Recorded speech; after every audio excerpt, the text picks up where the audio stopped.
good. Fantastic. I believe but first of all elders raise their hand.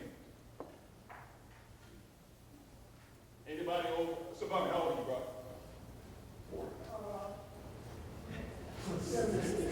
Anybody older than 72? Nobody? Brother Sabami, you have permission to speak, brother. Thank you. Now, everybody said they're feeling good.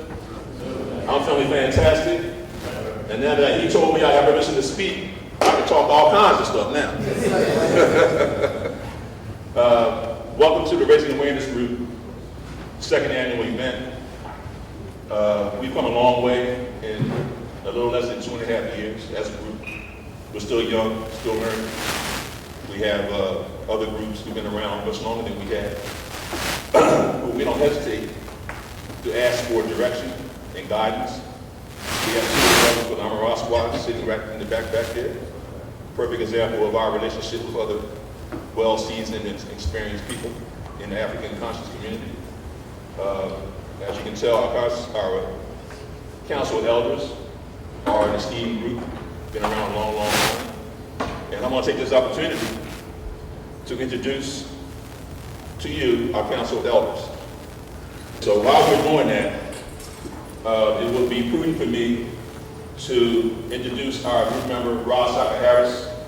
And as we do in the African community, we're going to open up the event with a proper way of libations.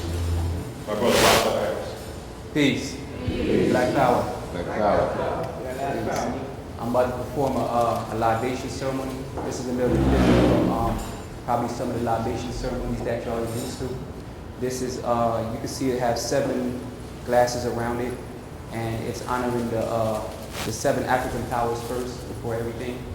Because in our tradition that we have in the islands, I'm Jamaican, and in our tradition that we use in Jamaica, we use the 7 African powers out of the Orisha system first before anything. So that's why when I open up, I made sure I had the 7 glasses around here with the 7 African powers here displayed. Okay. I'm going to go through the regular libation, and pour, and then everybody's going to say Ashe after I pour. I'm also going to honor our fallen elders that was here and fought and died in the struggle. And I'm going to honor honorary elders, ask for them to be accepted among the elders because they're honorary, because of in this particular life. Okay? So we'll start with Oludumare, Ashe, Ilegba, Ashe, Obatula, Ashe, Oshun, Ashe, Ogun, Ashe, Senyata, Ashe, Marimba, Ashe, Oluran, Ashe, Yemiya, Ashe. All right. Shango, Ashe, Ogun, Ashe. All right. Allah, Ashe, Aniana, Ashe, Asana, Ashe, Chango, Ashe, Chiyuta, Ashe, Gawama, Ashe, Jokutu, Ashe, Manimba, Ashe. All right. We're going to go over to now the Kemetic letters. Parneta, Ashe, Amun, Ashe, Anku, Ashe, Aset, Ashe, Dejehuti, Ashe, Baset, Ashe, Rahiru Kahudi, Ashe, Sachet, Ashe, Set, Ashe, Shu, Ashe, Sebek, Ashe, Tuareg, Ashe, Tefnu, Ashe, Wedjet, Ashe, Kepra, Ashe, Ku, Ashe, Kuket, Ashe, Amun, Ashe, Amunet, Ashe, Adora, Ashe, Alaya, Ashe, Asana, Ashe. Okay, now to our elders. Marcus Garvey, Ashe, Malcolm X, Ashe, Martin Luther King, Ashe, Demar Vesey, Ashe, Gabriel Prosser, Ashe, Lamar Smith, Ashe, Emmett Till, Ashe, Sojourner Truth, Ashe, Harriet Tubman, Ashe, Toussaint El Overture, Ashe. Dutty Bookman, Ashe. Bob Marley, Ashe. Nanny the Maroon, Ashe. Queen Azinga, Ashe. Shaka Zulu, Ashe. Yah Santiwa, Ashe. Trayvon Martin, Ashe. Ramarley Grant, Ashe. Tamir Rice, Ashe. Philando Castile, Ashe. Alton Sterling. Ashe. And I would like to give a special ashe and shout out to our brothers that joined the elders. This is an honorary position that I'm asking for them. Mika X Johnson and Gavin Long. Ashe. Ashe. All right. Peace.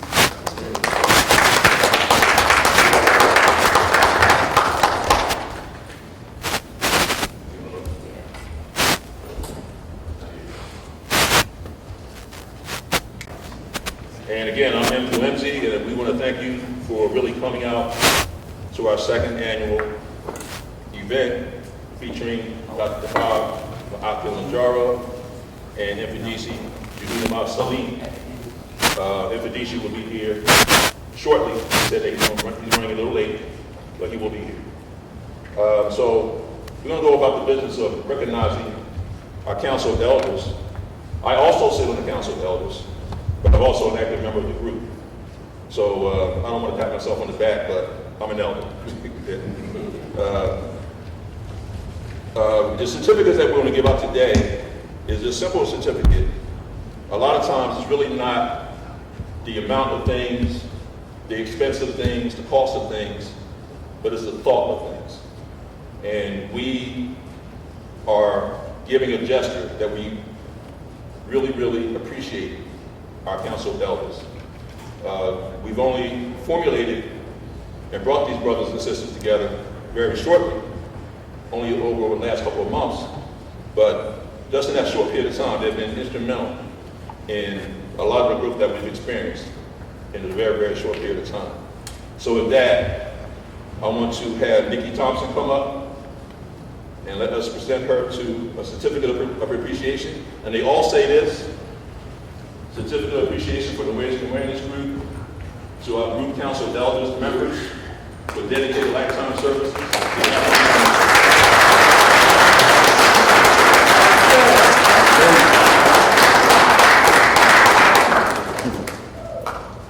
And Nikki just came up from North Carolina today. So we got to give her recognition.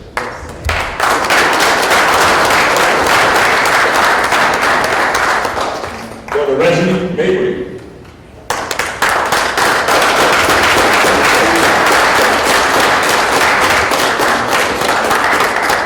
These brothers and sisters will have something to say a little bit later on in the program. Right now, we just want to give them the certificates of appreciation. Olatunji Mwamba.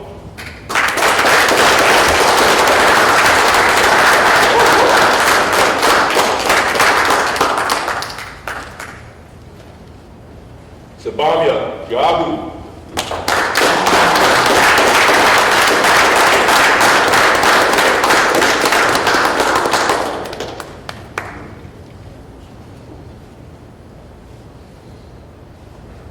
And my man Donald Imhotep Flournoy.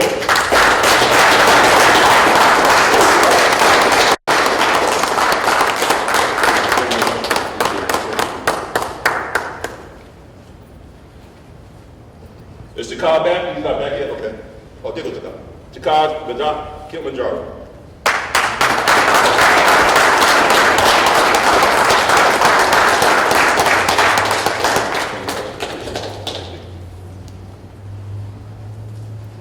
I got to give Tdka like a big gigantic certificate. He's such a big guy, you know what I mean? So, and Mfundishi's not here. He's also on our Council of Elders. And also a good friend and elder from the University of Kemet Press, Univ, couldn't make it today. He's also on our Council of Elders. And I want to give everybody a big round of applause.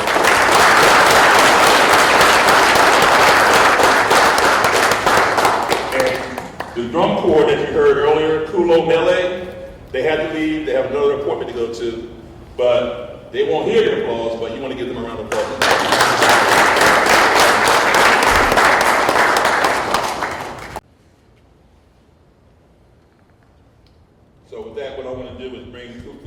Aakhu Mentuhotep up and let the group know that and recognize the other group members. Raise your awareness group.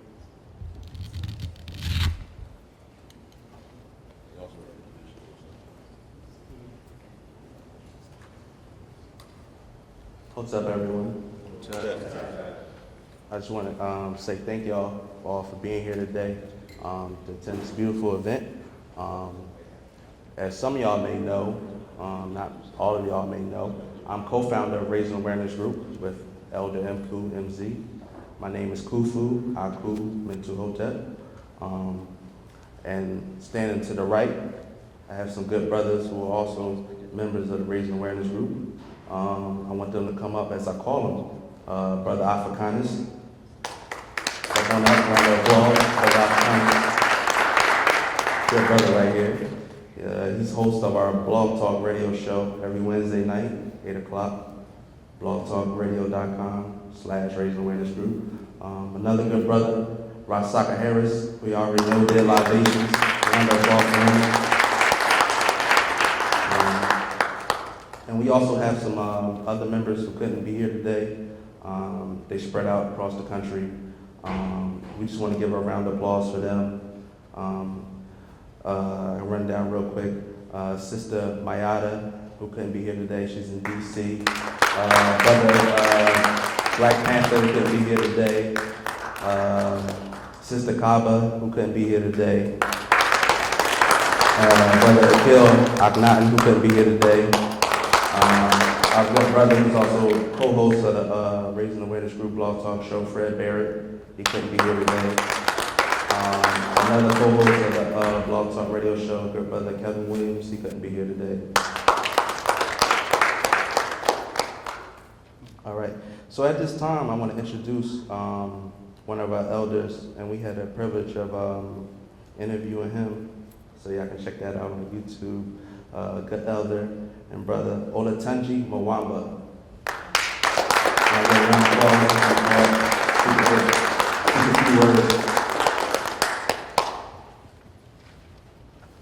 Thank you, Hotep. It's an honor and a privilege to be here.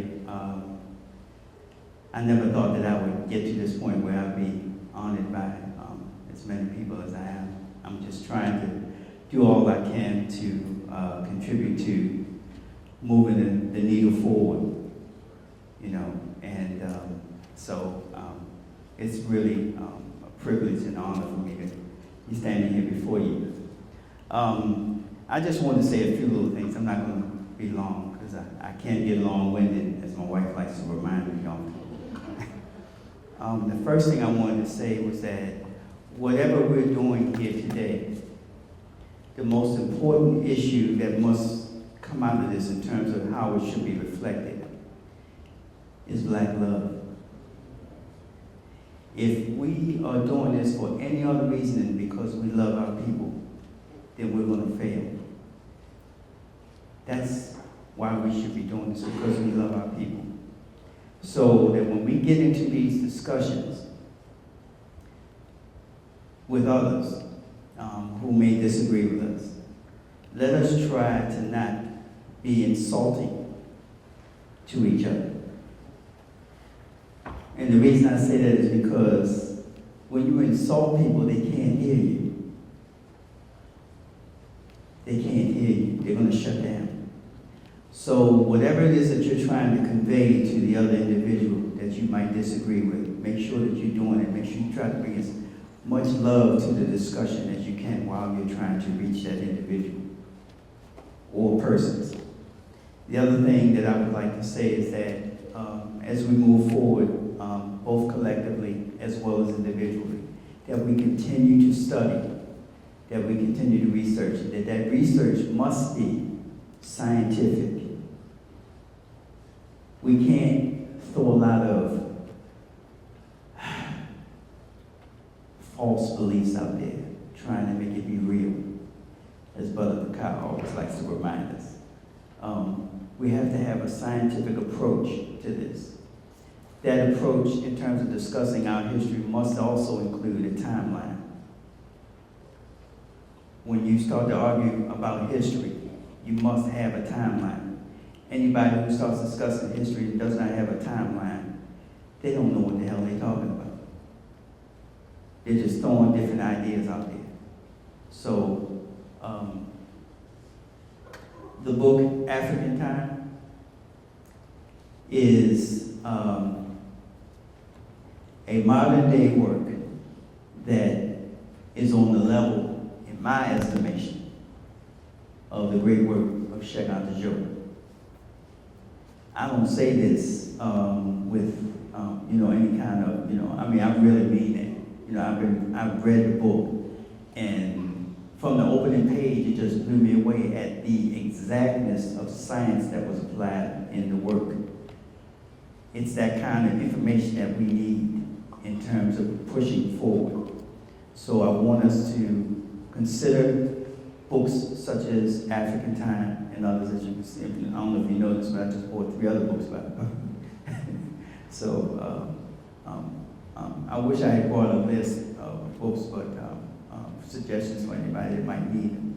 Of course, anybody that wants to talk to me later, I'll tell you about all the books. I've been doing research and studying on my own since, on a serious level, since I was 20 years old. I'm 62 years old now, so this has not been just no haphazard thing. I've been in this thing even longer than that. I was a member of the Black Panther Party at the age of 15. That was in 1969. So when people start to ask you some of the things, I can tell you some of the things I've been doing. So it's, I didn't just come to this yesterday.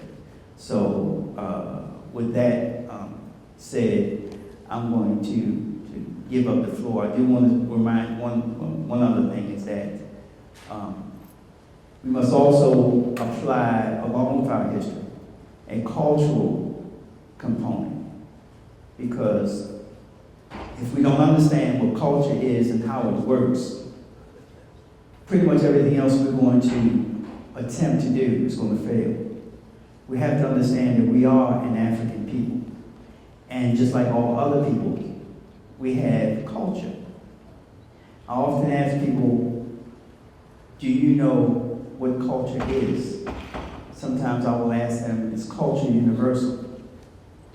Culture itself is universal. However, every group of people has their own. We need to get back to understanding what ours is. The reason that there's so much confusion out here today is because we don't understand what culture is. That's why we can listen to some Negro or some cracker tell us that, for instance, that we should accept homosexuality. I'm just using it as an example. Or that we should accept communism. When you understand your culture, you know that these are ideas and concepts and behaviors that come from some people who do not look like you. And I'm going to leave with this. Culture, to be clear, is a set of ideas, a set of practices, concepts, and behaviors and beliefs that a group of people come together and agree to adhere to, usually along racial and ethnic lines. That's culture. So, with that said, understand what culture is and find out what yours is if you don't know. Thank you.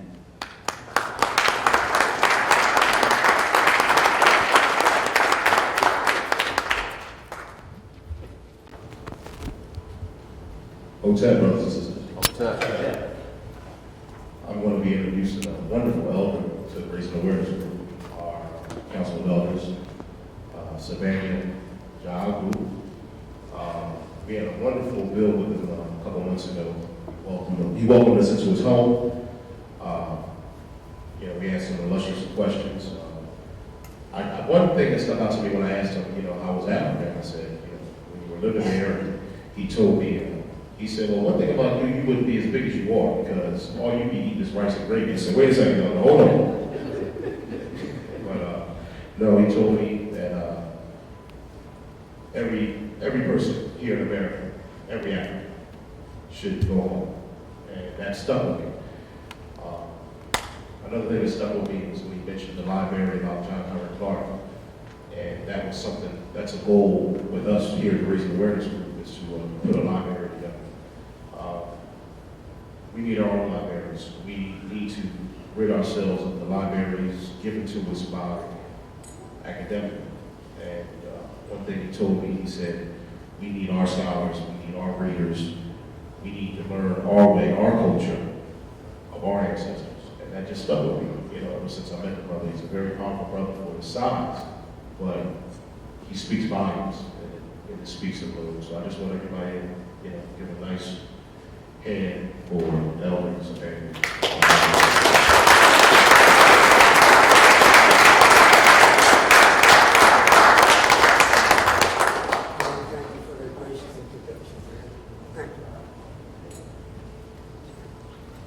Greetings. How's everybody? I said first I want to thank the group itself for inviting me here, and especially Mkuu, who made tremendous sacrifice with his time to make this possible. I'll begin by explaining to you who I am and the experience that I had. And it began in 1960 when I was can you hear me? Yes, not really. Okay, how about now?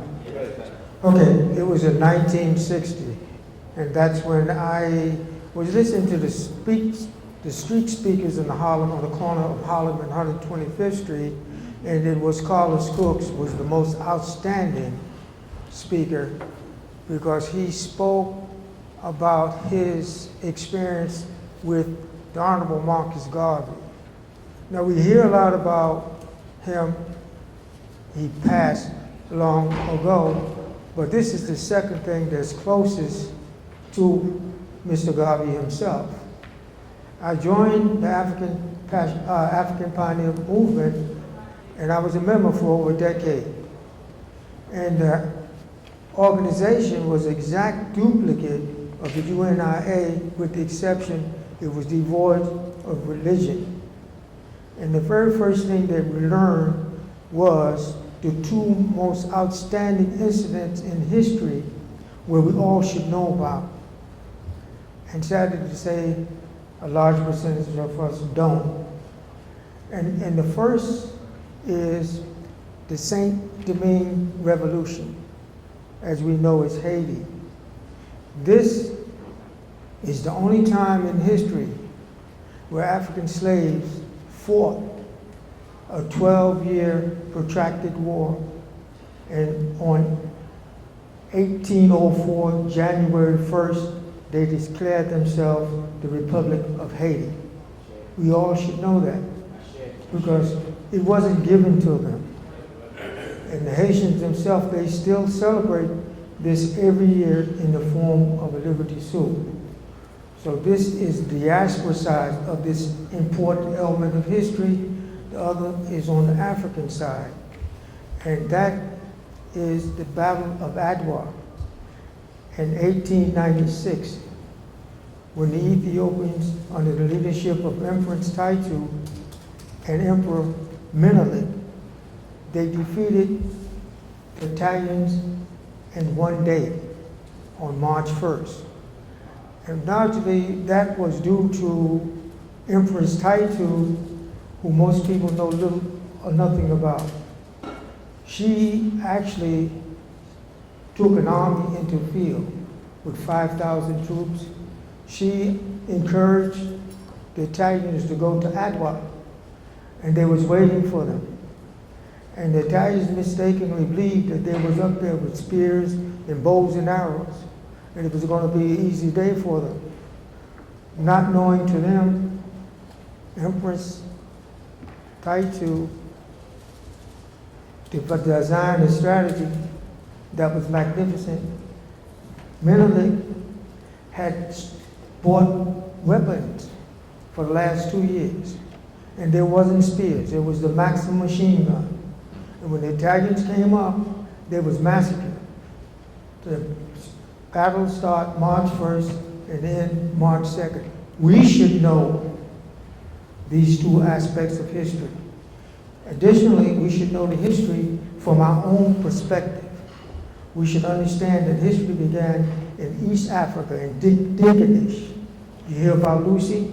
That was the Africans in East Africa, and that's where our culture began. It spread it throughout all of Africa, from North Africa, who are Africans. He can attest to that. The Arabs, they're not indigenous to that area. They only came there at 652 AD. In 711, the Africans in North Africa, although they embraced the religion, they were Africans just the same. They invaded the Iberian Peninsula and they stayed there for over 700 years. And consequently, the Spanish culture and the Portuguese culture is a mixed culture, because the Africans did not bring their women, and their biological needs were satisfied with their captive wives. So you have a mixed culture in Portugal and in Spain. Now, we all know about Christopher Columbus and his so-called exploits, when actually he got lost, but we are living the legacy of his second voyage, which they don't tell you anything about in the schools. This voyage was a voyage of deliberate conquest, where they had 17 ships with an assortment of all types of weapons, 5 priests. And he went there on a mission to conquer for the Iberian Peninsula of Queen Isabella and King Ferdinand. Now, when he got there, he thought he was in India. So he mistakenly called what he thought was the native populations Indians, and that's what we call them today.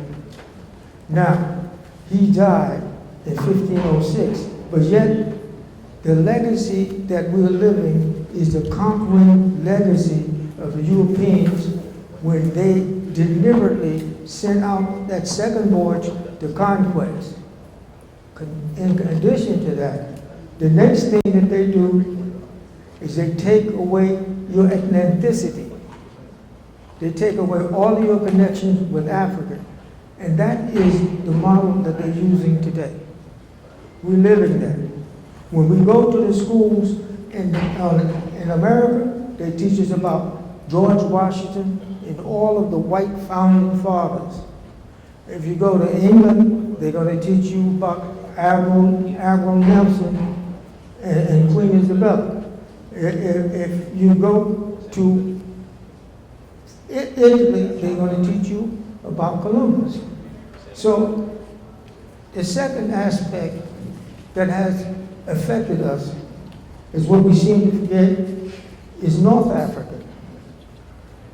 The Arabs invaded North Africa in 652 AD, and they conquered all of North Africa. We have that section of North Africa, the 6 countries that we seem to think that they're indigenous to North Africa, and they're not. So we have to understand that. And when we look at our history, it has to be from our own perspective. The first thing that we are affected by is that we lost our ethnicity. Right now, I'm addressing you in English, and none of us have an real English heritage. I mean, if we were victimized in Brazil, I'll be up here speaking to you in Portuguese. I said, if it was in Spanish, I would be speaking to you in Spanish. So that is the first element. The second element is they take away our economic independence. Right now, we as African people, although we're 1.5 billion, we don't have one commodity that was organized, developed, and distributed throughout the world. But yet, here in America, we have in 2015, $1.1 trillion that went through our hands. and we do not control any industry. But it's more egregious than that.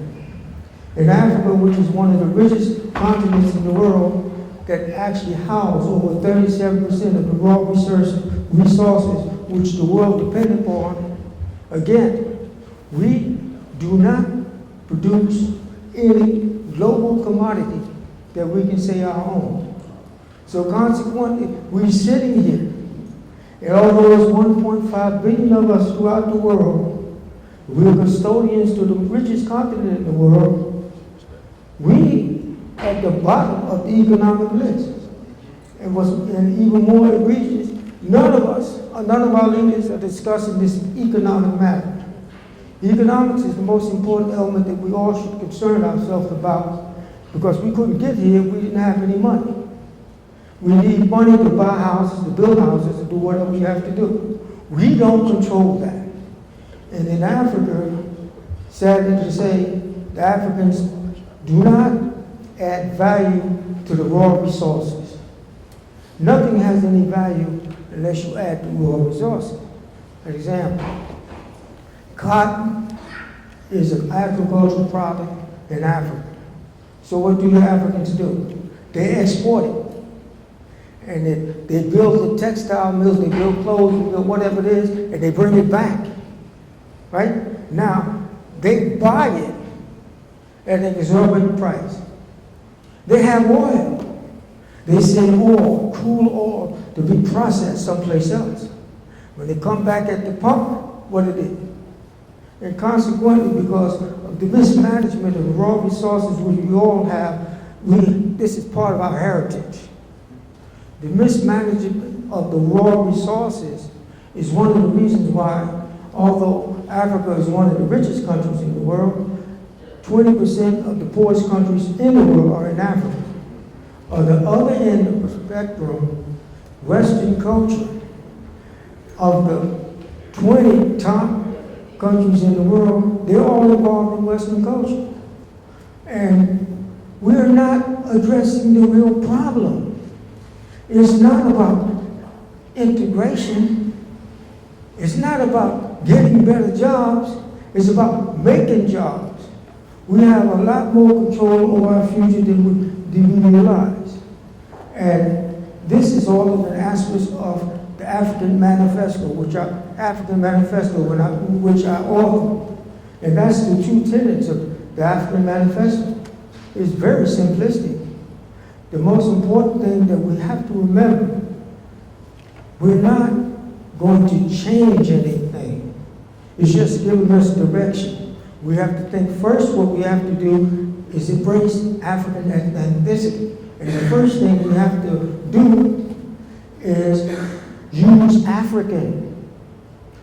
The time for black has come and passed. And I can give you a history on when black first started was being used. It was used by the African nationalist pioneer movement. I have a very personal interest in it because I was there. This is not from a history book. Carlos Cook's first initiative, he was giving meetings on changing black to African. See, when you say black, that's the automatic dichotomy between the diasporas and between the African people. That's like fighting a battle with one hand behind your back. But when you say African and a unified umbrella, that invokes us with power. Look how the world is run. We're the only ones that define our ethnicity by color. It's just a color. You hear a Chinese say, I'm a yellow Chinaman? When the last time you heard that? No. Never. So what we have to do, again, we have to look at this from our own perspective, and in order to solve a problem, we have to identify what it is. Our problem is twofold. We lost our ethnicity, and we lost our own means of economic independence. Let's just, for the sake of conversation, let's just say we get together and pool our money and buy cell phones and sell it to ourselves. Okay, that's a start. That's a micro market. What if the Africans, instead of letting Western cultures add value, see, adding value means you produce it, you manufacture it, you distribute it, and that means you get all the profits. What are the Africans doing? They take oil and they send crude oil to have it processed. It comes back to Africa, they put it at the pump, and they themselves have to pay 3-4 times what it's worth. They do the same thing with cotton. So the African manifesto purpose is to raise awareness, to have the Africans take the cocoa in the cocoa plant and process it there. And if you're going to have a finished product, you export it. And the Africans will make the money and then have to have the foresight to have all of the communities to actually participate in this African manifesto, which is a concept. It's a different concept in a way, but it's the same thing that the Honorable Marcus Garvey was saying almost a century ago. Well, Africa is for the Africans at home and those abroad. It's the same thing. But we sort of got away from that. Our biggest accomplishment was after the Civil War, when the South was completely destroyed. Our folks there didn't have an opportunity to lean on them for survival. So what happened? Over 100 different townships rose up, and they were self-contained. In other words, you wouldn't have to go out the community to get any of your needs. The money in that community was exchanged between the communities. We had over 100 of them. And the one that you mostly know the most is Black Wall Street in Tulsa, Oklahoma. There was more than one Black Wall Street. I tell you this, the jealous Tulsa, they call that Little Africa. And for the rest of this presentation, that's what we're going to represent ourselves as Little Africans, and we turn across the pond, and that's Big Africans.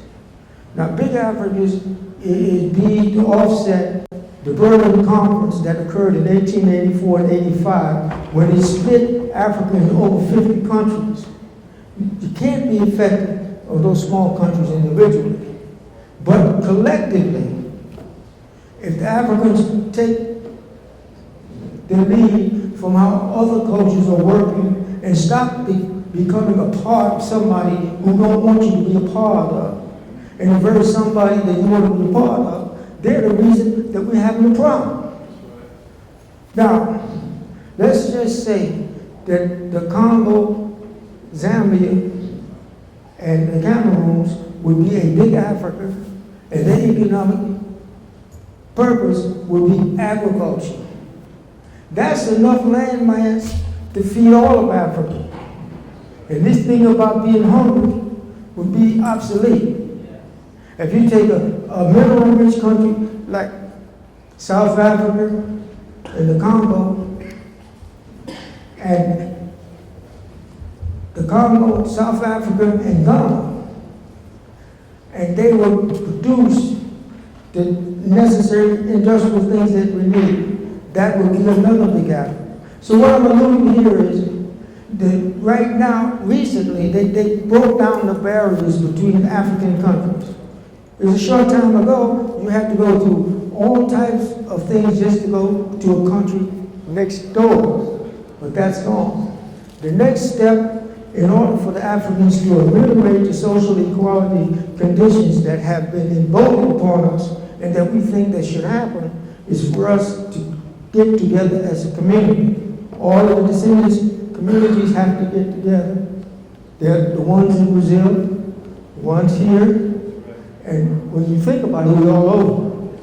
And we fragment, and we look at each other with askance. And that's like putting ourselves in a barrel. And Western culture can come very easily and shoot us all. And that's what they're doing. The only reason that we're in a position today is because we let them. There's no reason for us to live the way we live if we just take advantage of what we have. If the Africans do that, I said, then we will change our position. And I would like to leave you with the thought of the African manifesto. In addition to that, I have a website, African Manifesto, and I have another one, African History Month 365. And what that is, that's African history from the beginning of time to this very day, all year round. And we need to know that from our own perspective. We have to understand that we have been taught to embrace activities that's counterproductive to our own progress. Unless we do something about that ourselves, then we're going to remain in the same situation forever. Thank you.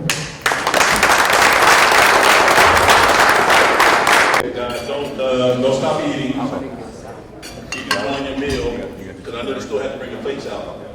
But while we're doing that, and Brother Tdka's going to go out and take a little break, and he'll be back in about 10 minutes.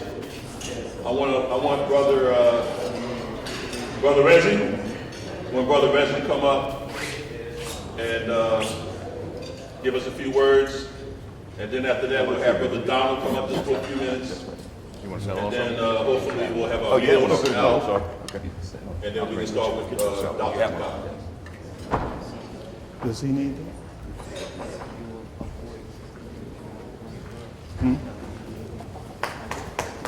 He's going to speak. You can leave it for him. Did you get a salad yet? No. Imhotep. I need permission to speak. Can I have the sisters' permission to speak? Thank you so much. I have only a few short words, so I won't spend too much time. I am very happy and very excited to be amongst you and to be actually chosen for my work.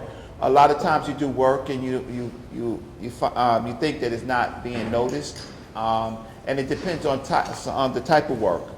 Part of my work is, yes, I do a lot of debates. I debate a lot of young people. But my real work is righteousness. That's my real work. It's not about how historically right I am all the time. It's actually how I engage in the argument. As the other brother said, that, you know, it has to be a conversation where you're hearing each other. Our work, though, is deep. Our work is deep. Our work is no longer stories and things that we pull out of white books. Our work now is primary information. We have access to the primaries, so that when we have access to the primaries of the information, we can tell the story as close to the story as it was told by our ancestors to us. I want to read you something quick. And this particular book was one of my awakenings. This book is Kemet and the African Worldview. And that's, we have, it's important to have an African worldview. And one of the things that we will discuss around the scholars today, maybe formally, informally, is actually the word of Africa itself. We do now know that probably one of the oldest words of the land was Ta, and we know that at some point we might have called the land of the continent Ta Nefer or Neferta. Does that sound right? Yes, sir. Does that sound right? So that we could go deeper than the Europeans and or their relationship to us with the continent of Africa. Sinui said to us, come back to Kemet come back to the place where you were born, kiss the ground at the great gate, and mingle with the officials. Our work is about asking our community to come back to the best of the continent of Africa, or the continent or the land called Tanefa, the best of it. And what is that best? How do we describe that best? Well, Dr. George G.M. James, he wrote a book called The Stolen Legacy. How many people read The Stolen Legacy and purchased it? Thank you. Inside the book, Dr. George G.M. James said that there are 10 commandments. And those 10 commandments are control of thought, control of action, steadfastness of purpose, identity with higher ideas, evidence of the mission, call to a spiritual order, freedom from resentment, faith in the teacher, faith in your own learning abilities, and preparedness for initiation. Now, whether it's true or good African mythology, Dr. George M. James was involved in an order called the Order of the Mystery Systems. And whether it's true or it's just embellishment, Dr. Joseph Benjo Cannon claimed that he was part of this Order of Mystery Systems. And this Order of Mystery System launched several other, what you call, crabs. The reason why I'm talking about this is because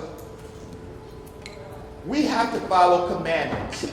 It's easy to say, Ma'at is truth, justice, and righteousness. But the problem is how do you obtain righteousness?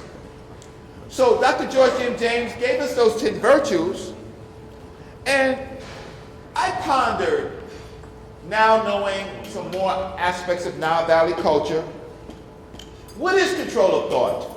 I'm going to say some names, and some of you who know the Nile Valley may say maybe this is correct or not. Control of thought. That sounds like Sia. Control of action. That sounds like Heka. Being purposeful in all matters, beginning with speech. That sounds like who? Identity with higher ideas.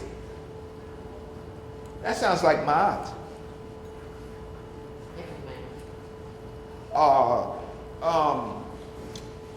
Control of thought, control of action, steadfastness of purpose, identity with high ideas.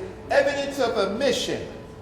That sounds like that character in the text of Amenhotep called the Gurma, the silent, purposeful master, self-mastered person. Call to a spiritual order. That sounds like to be an effective Akh or Sahu. Freedom from resentment. That sounds like to be Makkeru. On earth and in afterlife. Faith in the master as teacher. That's, well, to have faith in the master as teacher, you have to hear. So let's say that's Shejim. Faith in your own learning abilities. That sounds like the Meta-Nature word ma, to proceed. Preparedness for initiation. That sounds like Usar and Aset, having something to do with resurrection. So what I gave you is, in short,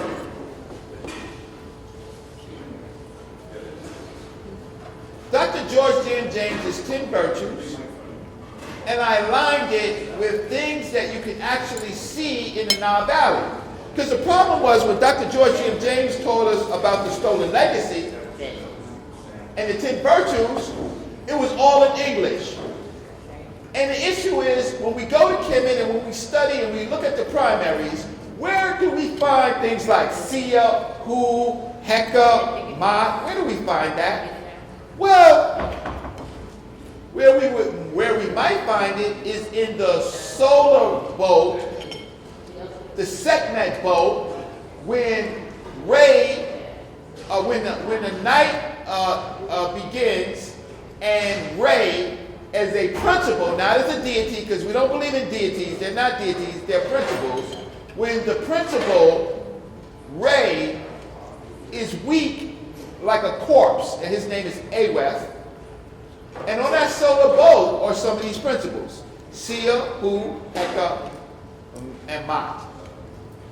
So I would like to close with, we can now, with some of the greatest minds in this room, and there are some great, great minds in this room, young, old, male, and certainly female, that we can do what our ancestors asked us to do, is to restore, reconstruct, and live African culture and not make it up. See, the difference is evidence that's there and to apply it to our daily lives. So with that, thank you so much for your time, and I hope it was helpful.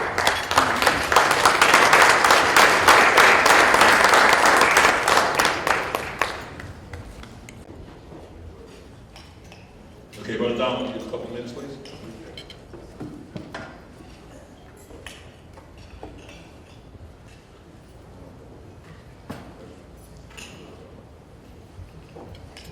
Hi, family. Imhotep.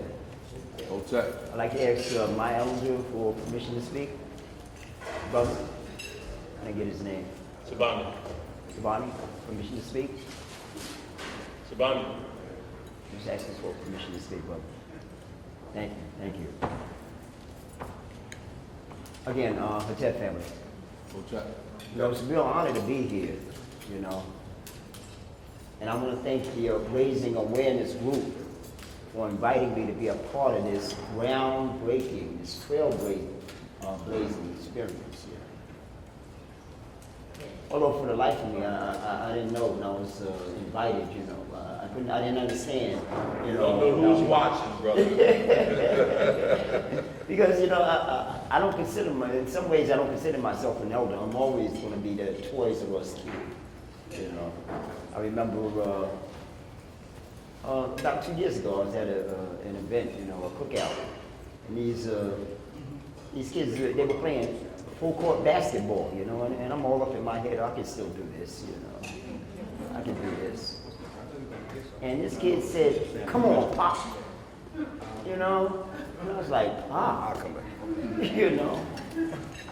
But I am an elder, you know, and I'm grateful, and I experience this gracefully, you know. And I'm really honored to know the difference between being an elder and an older, you know. Because to me, an elder has reached that stage of development in their growth, whereas they embody a certain amount of maturity and wisdom that can be passed along to the younger people, you know.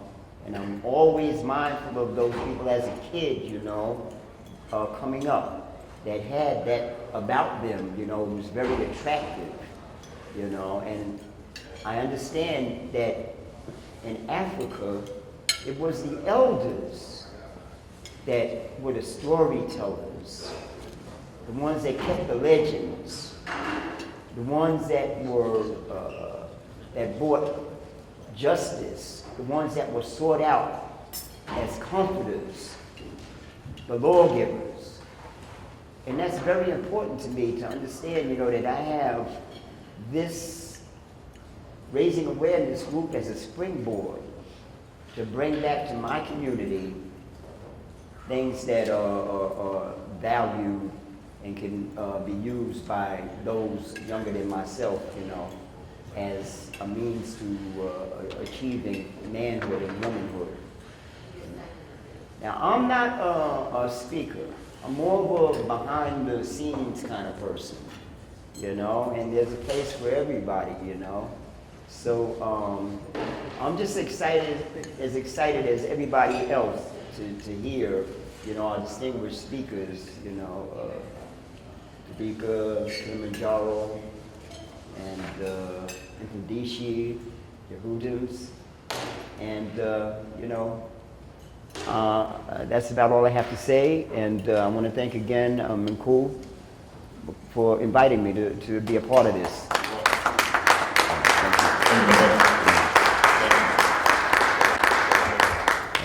I want to ask Brother Howard Johnson, Asar Imhotep, to come up for a few minutes, please.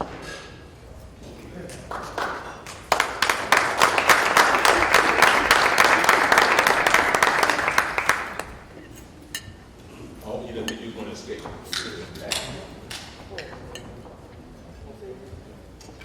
Testing, testing, 1, 2, 1, 2. Can you hear me? Peace and blessings. May I have permission from the elders to speak? Appreciate it. Thank you. I actually really have nothing prepared. I was not expected to come up here, so I don't know what to say. Normally I'm in a lecture capacity, but I'm here as a student.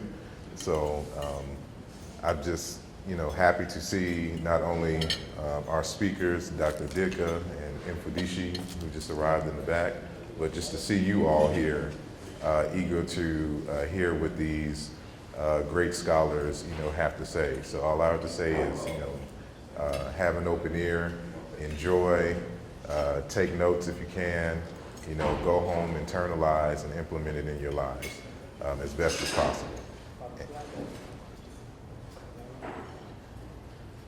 Okay, well, I just was given instructions to talk about Maat from a linguistic perspective. And for those who don't know me, I deal with African languages. I deal with historical comparative linguistics, which means that I look at languages and compare them to see the nature of their relationship, if any. I also look at semantics to really get at the deeper meanings of the terms that we use. And so as of lately, I've been doing a lot of work with ancient Egyptian language and languages in comparison to languages like Yoruba, Kikongo, Chiluba, Amazulu, or isiZulu, we should say, basically Bantu languages in general from Central and South, Africa. And so it's befitting the topic of Maat.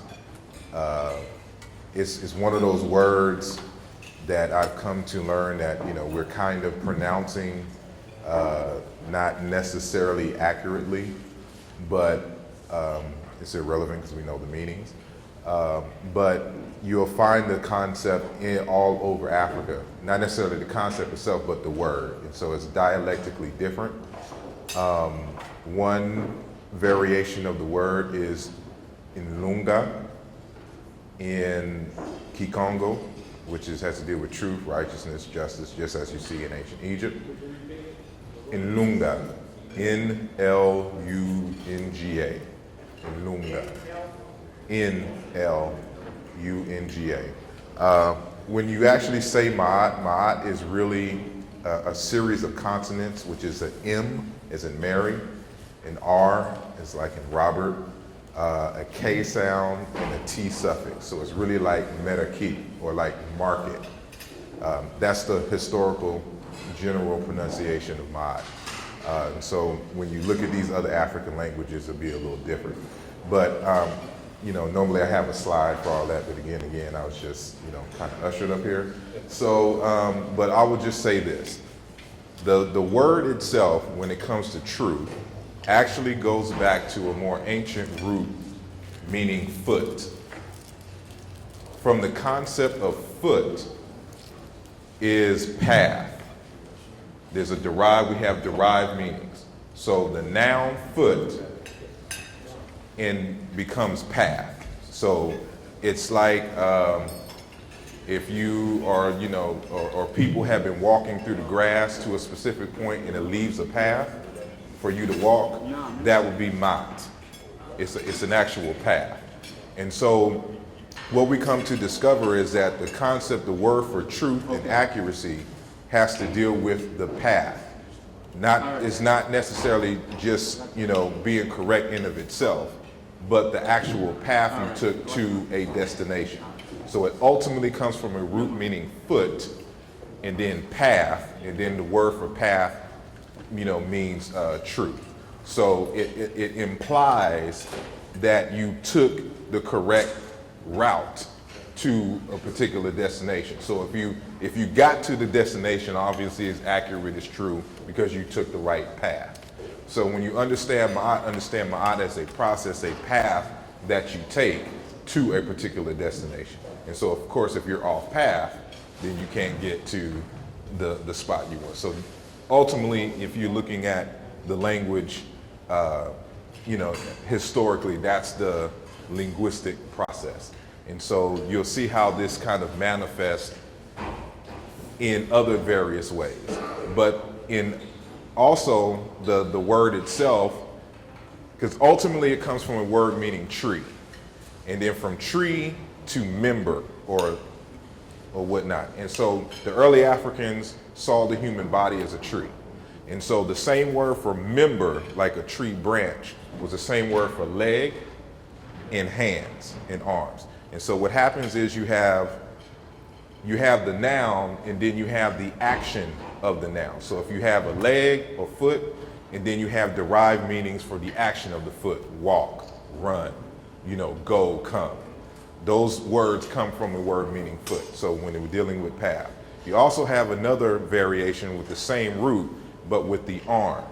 So this is where you get the word ma'at, meaning offering, because it's arm, and then the action of the arm, to offer, to give, to present, to do things of this nature. So this is the dialectical variation for the word for offering in terms of ma'at and other variations.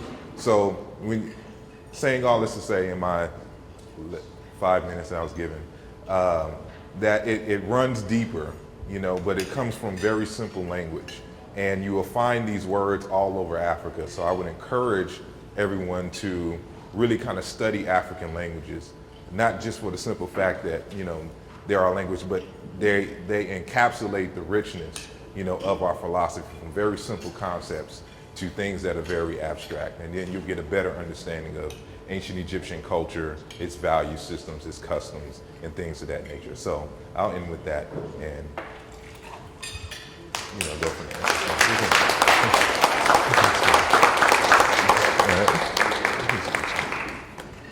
Thank you, Brother Asar Imhotep.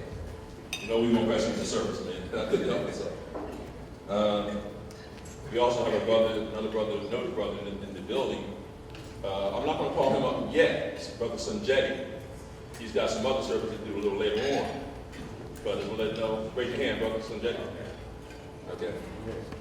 So we'll let the group know that we have some real notable people in the audience, as well as our notable speakers as well. So the theme of this event, honoring the elders, you guys caught a little bit of that earlier in the program, where we submitted the certificates to our elders, a little small token of our appreciation, and also giving them a moment, if they wanted a moment to speak. Some turned it down, as humble as they are. Others came up and said what they needed to say. But the word ma'at, as Asar Imhotep most eloquently stated, covers a lot of ground. We look at the word ma'at, we think is just peace, and serenity. It covers a lot of areas of our lives to be something that can be integrated into our lives. And we really have to study what the principle, not the word, what the principle of ma'at is. And of course, our great Seba and elder, Mfundishi, will talk about that a little later. But as of right now, I want to introduce you to a gentleman who we ran across, earlier in the year. The Raising Awareness Group had a great opportunity to go down into I think it was Silver Springs where we interviewed. And I guess we was there, the interview itself on YouTube is like maybe 2 hours, and maybe a little bit longer than 2 hours. It seemed like we was in that room for like 6 hours. And, but we just kept talking and kept talking and kept talking. And the amount of information that this brother, Dr. Tdka, his wife, Dr. Ife. Ife, can you raise your hand, please? Let's give her a round of applause.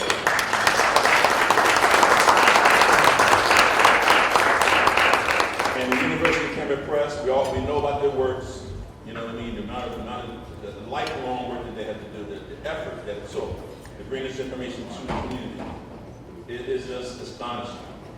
So I'm not going to sit here and just run off at the mouth, because this brother can speak for himself. So please give this man a warm, warm welcome, Dr. Tdka, Mkuu Mzee.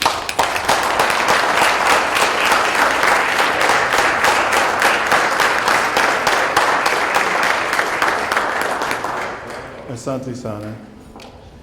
Can I get permission to speak from an elder, please? I appreciate it. Thank you. Thank you kindly. And Hotep. It's wonderful to see you all out today on a Saturday, 1 o'clock-ish. You got us in early, sir. End time, Tdka, end time. Yes. I want to first thank Raising Awareness Group and obviously Mkuu Mzee. Just a wonderful man. Would you all give him a round of applause, please?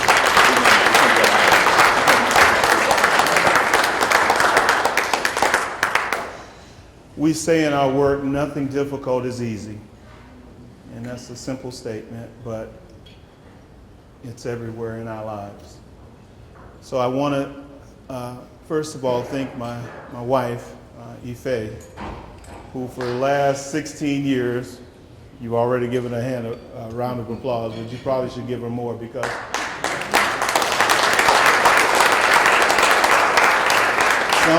some don't believe this. They ask us, how do we get 2 1,000-page books done in 2.5 years? She did over half the work. She did over half the work. And at the same time was working our jobs more than I was. We work our jobs just to get a lot of the work done. So I just want to thank you, Ife, again for your work, and just appreciate the work. I also have my granddaughter here, and we have our daughter here, Nia Phoenix. So thank you for coming.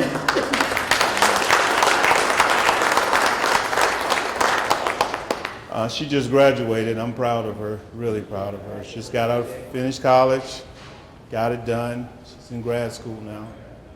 So just want to thank you again for coming. I mean, we got her up early. She decided to come with us.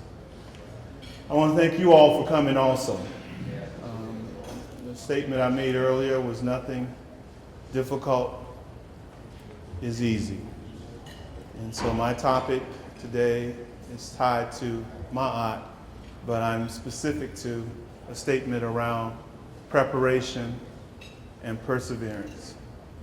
Because as Mkuu said, when you see projects, you don't know what go into them.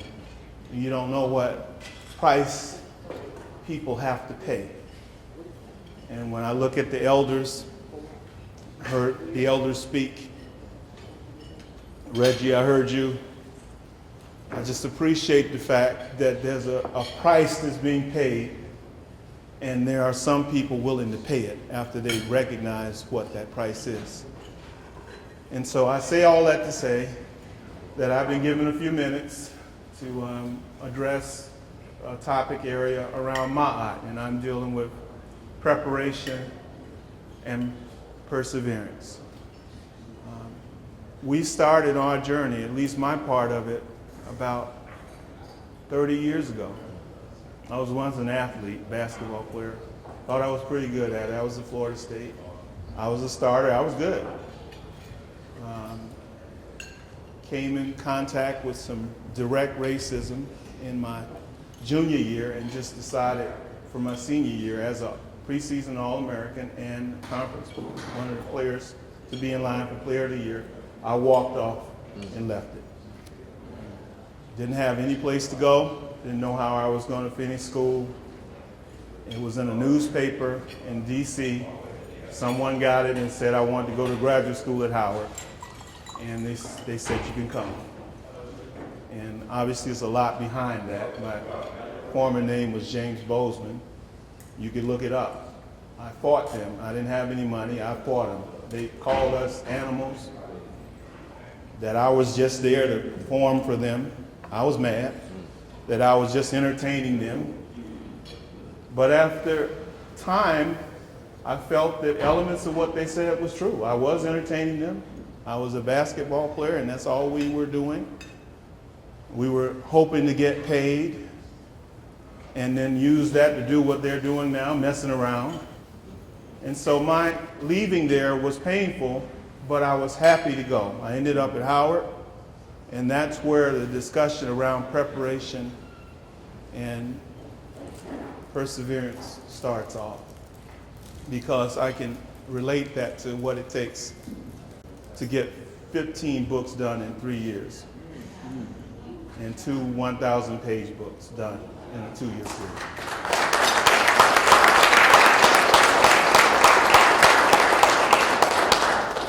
And it takes teams. It takes appreciation for what the elders have done. My good brother Olatunji brought up Diop, Dr. Diop. We organize our work around what we argue are the best presenters of our work in history, and Diop was one, Dr. Diop. Dr. Clark, Dr. Ben, individuals who put in the work and the time and paid the price. And so the discussion that we have now is starting off a discussion of how we did this, and then are able to use that to explain what we got to do to solve our problems now. I put up on the screen a picture of writing tools that in ancient Kemet were utilized in order to document information. Now, Asar, he's real humble, but he brought up his work in the area of meta-nature, which we're reading now. All of us are finding our way to read the best writers in these areas. And so actually, I didn't know he was coming, but I brought his book because I made up my mind anywhere I go, I see young people doing good work, I was going to let other people know about it. The book is called Ensabidi, King in Ancient Egyptian. It's obviously much more than that.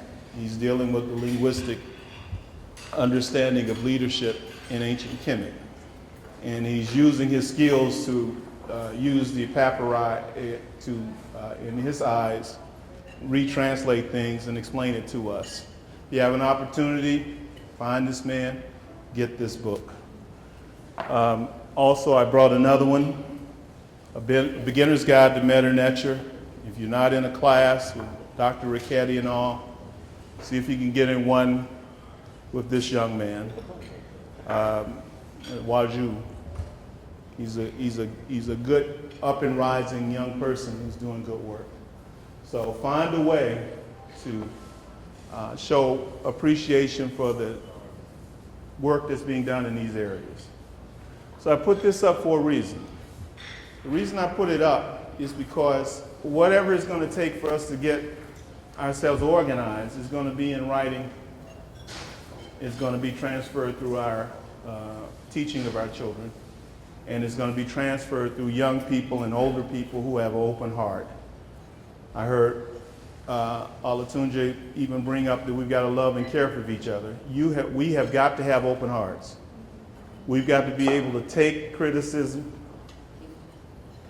take arguments and debates, as long as they're respectful, and change ourselves and correct ourselves. I just went through about a month watching an argument on Facebook that really hit me in the heart. Young man had done his work with respect to a meta-nature book, Waju, and he, people went at him because some of the material in it did not have footnotes. And they didn't know why it didn't have footnotes. I knew, he had told me why, that the book had been reprinted in January and the corrections had been made. The folk who were going at him didn't know that he had already made the adjustments in print. But they just really went at him in a slanderous way. And it hurt my soul because I also knew some of the young people who were going at him. And what I want to do is use this moment about Maat just to explain this. In research, in science, you may test something 1,000,000 times just to get it right. Anyone in biology, chemistry, physics, you know this. You may test a theory, a hypothesis, 1,000,000 times just to get the correct answer that happens every single time once you have figured it out. Your Quran, your Bible, those books have been translated and retranslated and written and rewritten, at least the Bible, over 2,000 times. And no, Muhammad wasn't doing any writing. And no, the Hadith and all that stuff is 200 to 300 years after he was dead. I hope y'all make up something 300 years after I'm dead and say I did some good stuff. I did some good stuff in life. And that Bible has been, all kind of changes, all kind of stuff moving around. And yet and still, people still using it, still organizing their lives around it. And they ain't getting slandered for it. So we're putting our lives to this work and then asking for support in corrections. If you see something that needs to be corrected, I make mistakes. My wife makes mistakes, we all do. We're gonna correct them. We're gonna say thank you, and if there's something we could do for you, we're gonna move forward. I just think our community has to move to that. Yeah, we've got to get to a place where we understand that we are a team fighting a problem that people have teamed up on us with. And they have been winning because we have been separate. They have been winning because our scholars, the majority of our scholars, are working for the whites and the Arabs. They're on the payroll. And they can't say anything other than what peer review says they can say. Peer review means the white people who are in charge of the journals and the publishing press. That's why we had to do the University of Kemet.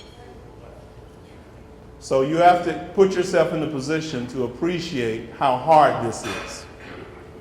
You saw the elders come forth. It's in their eyes, it's in my eyes. I'm in my mid-50s, but I know how hard this is. I also know that I have lived long enough to know that I have fewer years ahead of me than I have already lived. And so whatever I'm doing, I'm not wasting time. So there's another point that comes with persistence and perseverance and preparation. When you're preparing to do something, you pretty much know that once you understand what it is and how difficult it is, you get yourself lined up and get it done. Even if it takes, in my case, 30 years after I walked away from sports. 30 years to get to a place where we were able to organize our minds enough to appreciate the works that already have been done before us.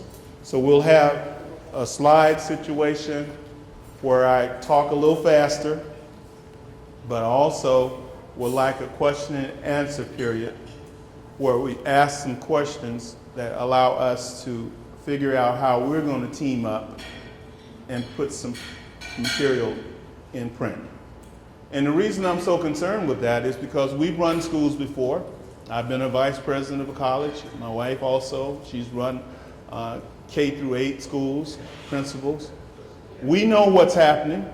We know that when you hold a lecture that you got to have books in front of the children. We know you can't come up there with a piece of paper only.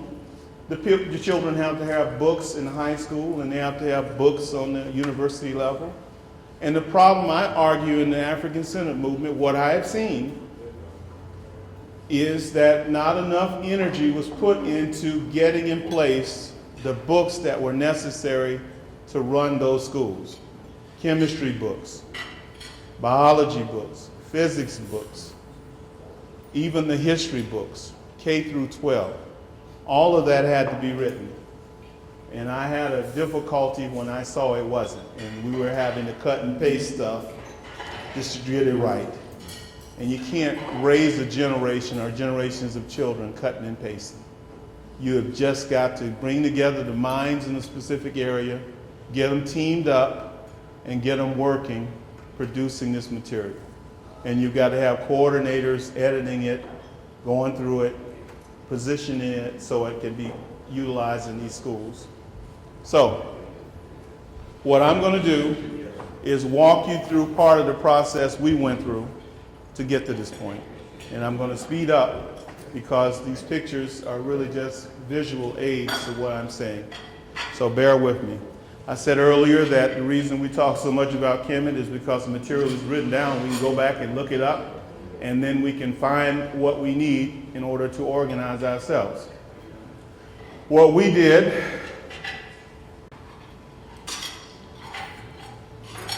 was for every project, just helping folk get this in line, for every project we read those hundreds of books, dozens of articles, went over video material, and we kept journals. We kept journals, we kept notes, and this is over a 20-year period. We didn't start writing or printing anything. We just wanted to keep the material, be able to look at it as we got older and more mature, be able to look at it and decide what we want to do with it and how we're going to present it. So it took about 15 to 20 years just to get a good understanding of what we were doing. So you don't just run into something. You take your time, you prepare, and you persevere. You learn how to keep journals. Journal keeping with respect to books is most important. We're not asking you just to read a book and forget what you read over time. We're asking you to read the book first, get all the way to the end of the book, and then sit down for your second reading and begin to keep a journal for it. Your second reading allows you to keep a journal for what was the important information to you. Your third reading is the reading that allows you to get guiding principles out of it. We not only read Dr. Diop's works over and over again, we kept journals on them. And so we're asking our community to get better prepared by appreciating that you can't transform short-term memory to long-term memory just reading it one time or two times. You have got to use what is called repetition. And you've got the best way to do repetition is to write something in your own note hand. Because when you go back to it, you'll start remembering what you were thinking even when you wrote it. So 15, 20 years later, I'm remembering what I was thinking when I was keeping that journal. Some of those journals there. Those are mine. Ife's are much more precise. She has hundreds of them. I was just going down to the local store, buying that paper you flip over, writing on one side of it, and then writing the first 150 pages and flip the thing over and write on the back side of it. She was much more precise. But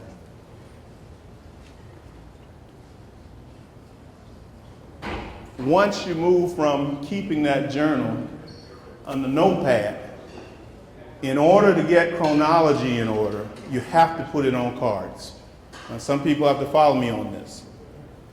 Cards are a different story because you have shaved that thing down from a body to muscle to a skeleton. When you end up with a card, a series of cards with some little tabs in them, that's the best that you could get for that person. When you read Garvey, you know, his philosophy and opinions, when you shave that thing down to some cards, you're dealing with his guiding principles, what he said that stood out most for our freedom. So you can't just read those huge books Garvey put together. You've got to go in them and then extract the best information because we're not going to be riding around in a Model T. We got to have new cars on the highway. That doesn't disrespect Garvey. That means you're using the best of what he said and you're bringing it up to date. You can't force children to go back and live in the 20s. You know, we live in a period that's completely different. Most people don't recognize it. They say, well, the white man is just acting a fool again. like he was acting in the 20s. We agree with you on that. But having said that, what's different about this moment and that period? Well, in that period, your labor was still needed. And part of the reason they put him out of the country was they saw, yeah, we need these black, we need them, I'll call you something else, but we need them. And they put him out of here and said, okay, we thought we could do some damage to him, but we needed him. And so we got into the World War II and World War II and went through that whole process and civil rights, all that's tied to that cycle of needing labor. And you'll see, we wrote a book called Bach, it's 1,148 pages, to explain that process clearly, so you can see every moment in this history where we were being used for profit. It was a question of whether or not we could be profit from it. The reason we're in prison now is because that's the place they can get us there for 6 cents a day. That's what that is. And I can tell you that gets worse. You know that though. So we have to know what moment we're in and be able to organize ourselves accordingly. So yeah, you move from notebooks where you're writing freehand, right from reading, to a specific book with cards in it. So times and dates can be organized chronologically. This is important because Brother Olatunji brought up the comment that if you don't even know the chronology of something, what are you talking about? Most people get to arguing with you and start talking about Arab civilization, and I'm just like, what civilization? 641 AD, they had nothing in place, no buildings, no stone, nothing. And when they got what they got it invading other people, translating and organizing themselves around the stuff they took from them. And if you can show me different, I'm a science. I have a background in statistics research methods. I take my time with your information, bring it to me. Because I know nothing was there. And you know it too. And so the point of the matter is, when we're discussing things with people, we have to establish chronology.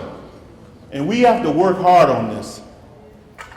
Because when you can build pyramids 47 stories high out of stone, 2.3 to 2.6 million stones, some of them 3 to 4 tons, and you can put that in place in one place with an architectural plan over 27 years, you know what you're doing. You have engineering skills, and you didn't get it overnight. Don't let anybody tell you that they figured that out over 50 years or 60 years. You're talking about thousands of years of working with something to get to that point where they decided to bring it together. When you see us, you're talking about a 1,048-page book, that's 30 years of thinking about this, and then the best way to explain it. It didn't happen overnight, and most people get to messing around thinking they can compare somebody else's quote-unquote civilization to something that's still standing out of stone after 5,000 years. They knew what they were doing. And the reason we don't know is because that part of our knowledge was kept from us. And that's why we fight hard for science. Someone brought up science. We fight hard for that. We fight hard for our morality first, but our science has to be the foundation of what's going to solve our problem. And so again, journals. Move from a journal to the card notebooks. The cards arranged in chronological order. Then you begin to see something growing. You see the body growing. You see it moving.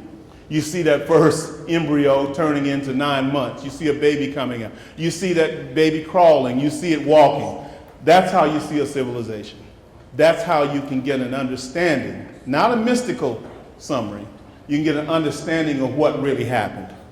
Because I am not careless enough to let you think that other people started building stuff before it was built in Kemet, or in the Nile Valley, in the Nile Valley, even lower than Kemet. I'm not going to let you fool yourself into thinking that, because we need the evidence to compare in the same way that you're trying to present information about someplace else. We need the same kind of evidence we have presented from the Nile Valley.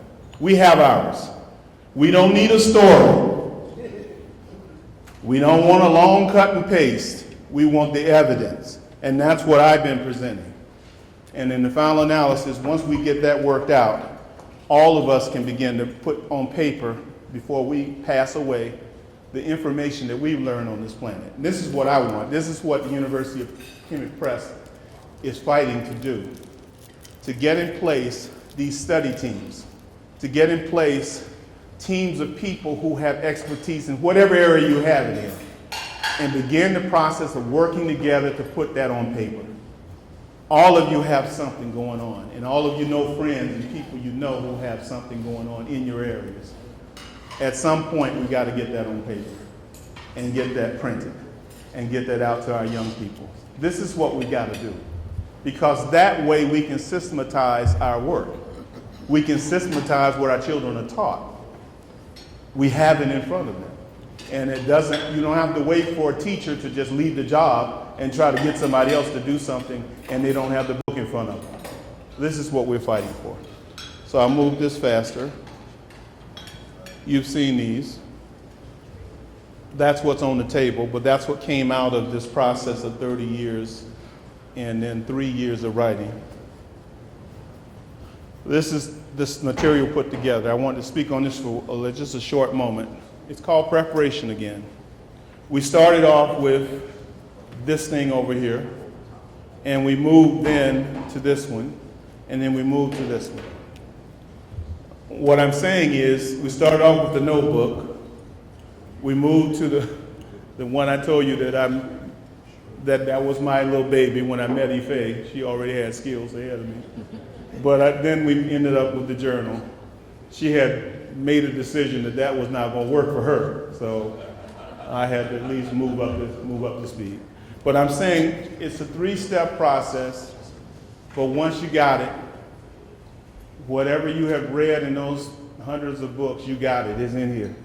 And so whenever someone starts talking, you just either you go back to your journals and pull it up, or you just begin to remember, okay, that person has a problem there because that date and time, that was not even happening. So we got to get ourselves organized in this way. That's the preparation part.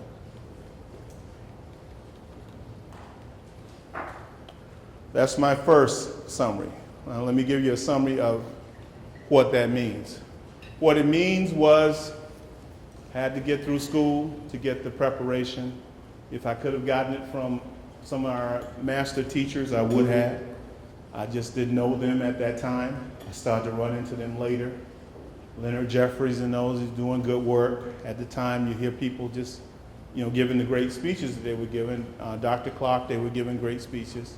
And so you get a beginning there. Dr. Ben and all that. Dr. Ben did a lot of writing. We appreciate what came out of that. So I say all that to say, at some point, you've got to master your craft. And I did mine moving around. I was at the university level, at the college level. I worked at high schools, elementary schools. We set up study teams in these places.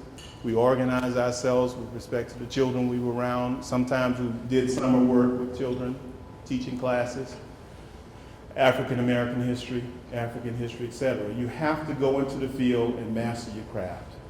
Now, we didn't get paid for this, and so I can tell you every step of the way, if you're doing this kind of work, you're not going to get paid for it initially. You're not going to get paid. And that's what that statement about love is. You have got to know that what you're doing will pay off in the end, even if you don't live to see it. I have to say that again. Even if you don't live to see it, you have to know that what you're doing will win. You got to appreciate that. Because far too many of our ancestors didn't have a chance. These people killed them. They worked them to death. They beat them. And don't think for one moment they didn't know they were trying to give you a chance. Passing the baton, trying to hope that that baton got you across a finish line somewhere. I just remember my grandmother, my great-grandmother. So don't you think for one moment that the price that we're paying now we don't expect it to pay off, because we do. Our foundations were shaken, our lives were shattered, our education was crushed. We lost our names, we lost our religions if we had them, we lost our ability to build engineering, we lost all of that. We lost the sciences, we were just attached to a plow. And now we turn it around. And all we have to do now is get what best we know on paper, and then organize our people around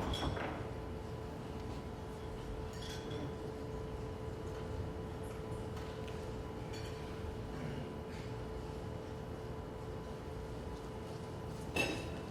Okay, well, what is this process? What is it?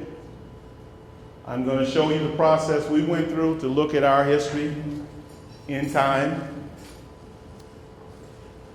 And then I'm going to talk shortly about what this means today. Because you can't go anywhere without having the proper foundations. I see it all the time.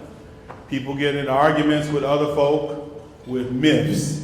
Someone is sitting there debating with you. They got a story, they got some myths, they got something some prophet said, you know, all kind of mess. And you sitting there with science, the information, the evidence sitting there, knowing the time periods, dating and everything.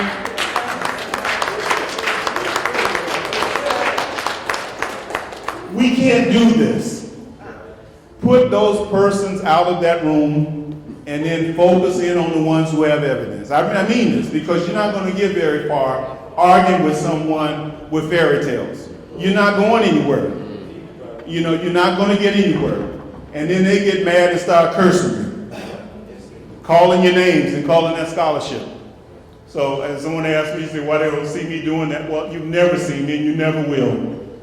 Because scholarship is a sober process. Even if you're debating with someone, it's back and forth, the first question you ask is, where's your evidence? And you want it on the table. And you want to begin to put it in order too. You don't want one piece of something, you want all of it. Let's see how it got to be that way. And you got folk arguing over evolution and bringing up Darwin. Do you know that Darwin has been dead for almost 200 years? You're not reading what Darwin is saying. You're reading what's taking place now. That's what you got to understand. The DNA now. The discussions around the human genome now. You can't just stay back in the 1800s when somebody's riding around on the Beagle looking for animals to compare. And these are the debates we see. Just petty stuff.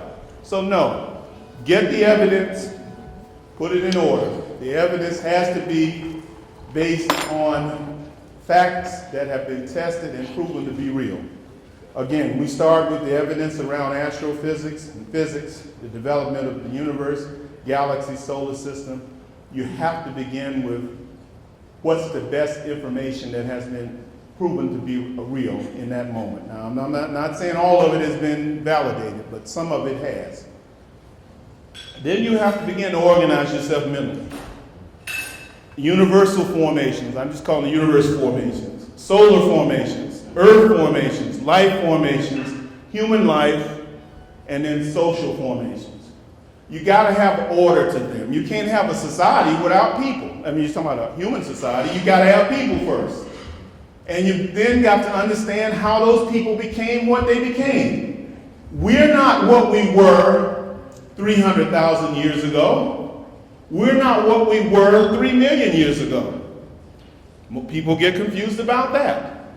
We have to go back, get the fossil evidence, begin to discuss with an open mind what was happening on this planet 3 million years ago. And we've got to go back and read that literature.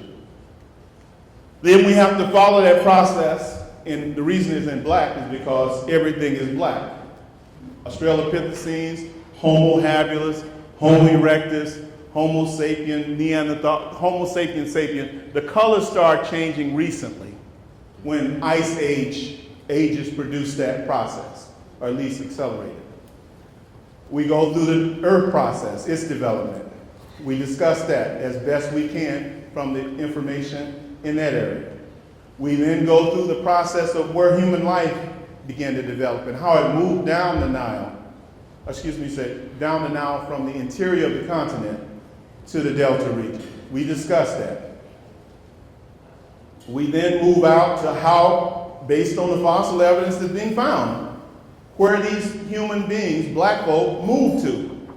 We walk people through that carefully and actually end up asking people to send us other information if what we're saying is not accurate.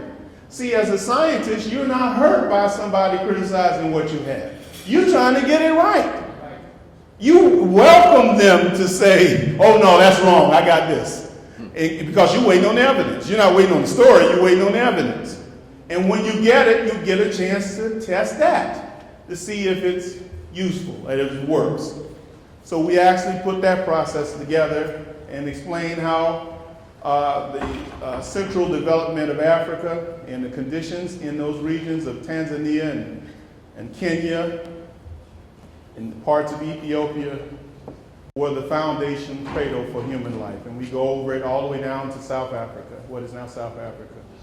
We also begin to discuss civilizations. Obviously, we don't start with Kemet, but Kemet was the most developed in that Nile region. Reaches the high point. Now, folk get to arguing and comparing societies. It's nothing wrong with someone producing you and then you producing something higher. I mean, you look at that guy, what's his name, the real fast with Bolt.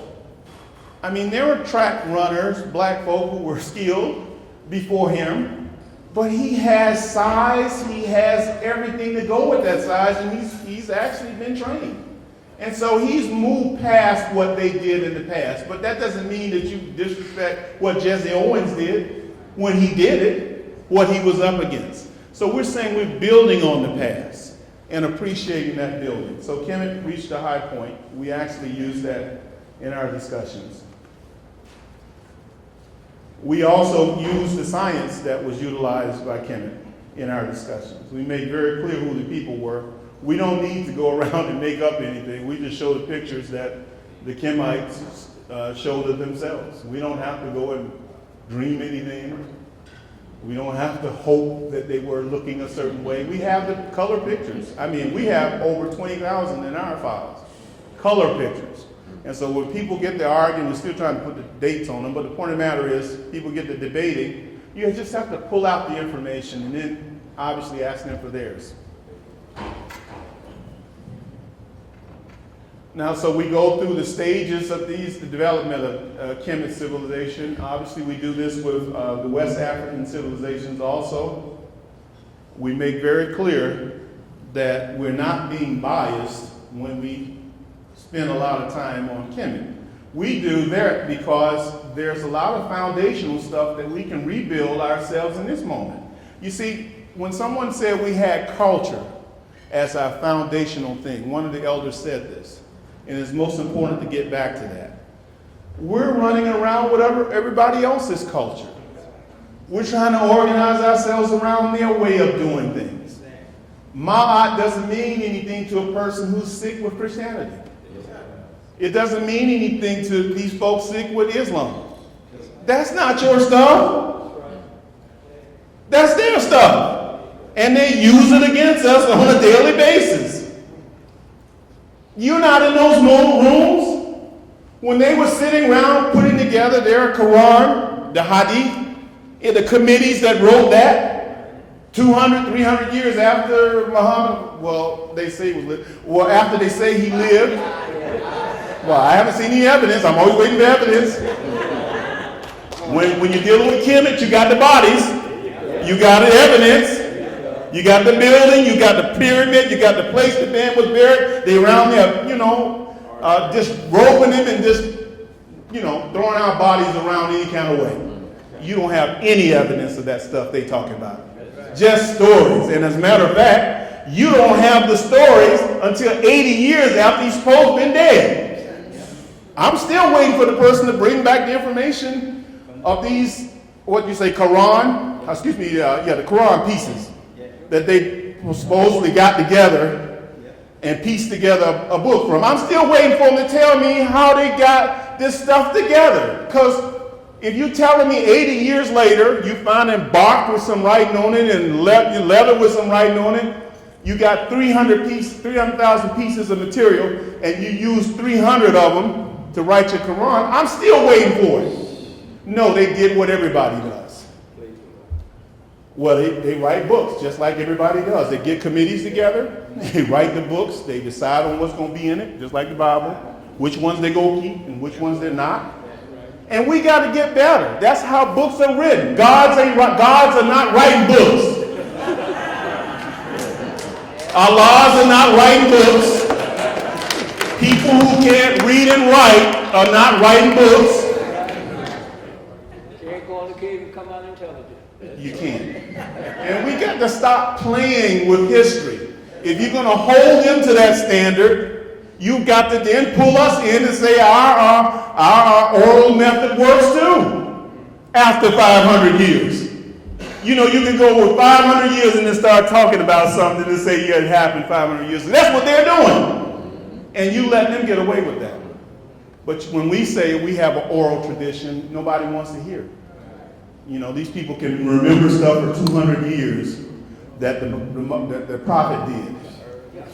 And you around there believing it.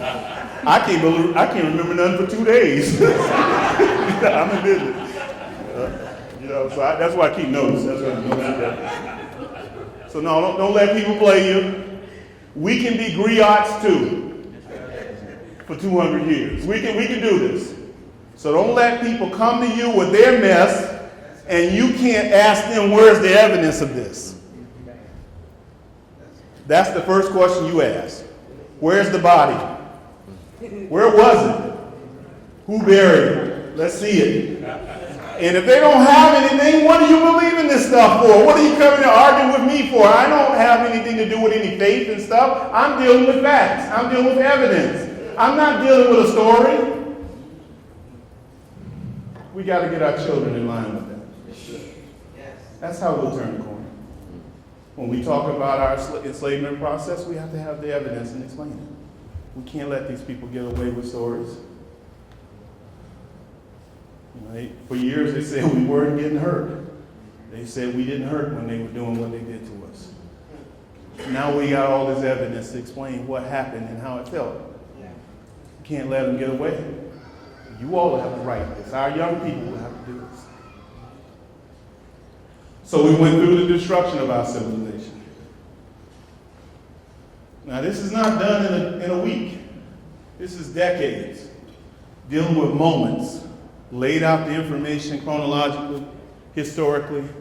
We saw what we had in Africa. We saw the empires that we built, and then we saw the invasions. And we charted the invasions. We knew who came in and where they came in and how they came in. And yes, black folk were in those armies. We're not lying about that. We're in the army working for them now. You can ask any young black person who's over in Iraq, if he's still there, Basra. Ask him about Basra. He or she probably won't know how the Arabs enslaved us, and we had the greatest uprising against slavery in the Arab world at Basra, and we won for 89 years. And these were eunuchs. You know what a eunuch is? Yes, sir. You know? You know what they were doing? That's when they cut off your parts, a man's parts.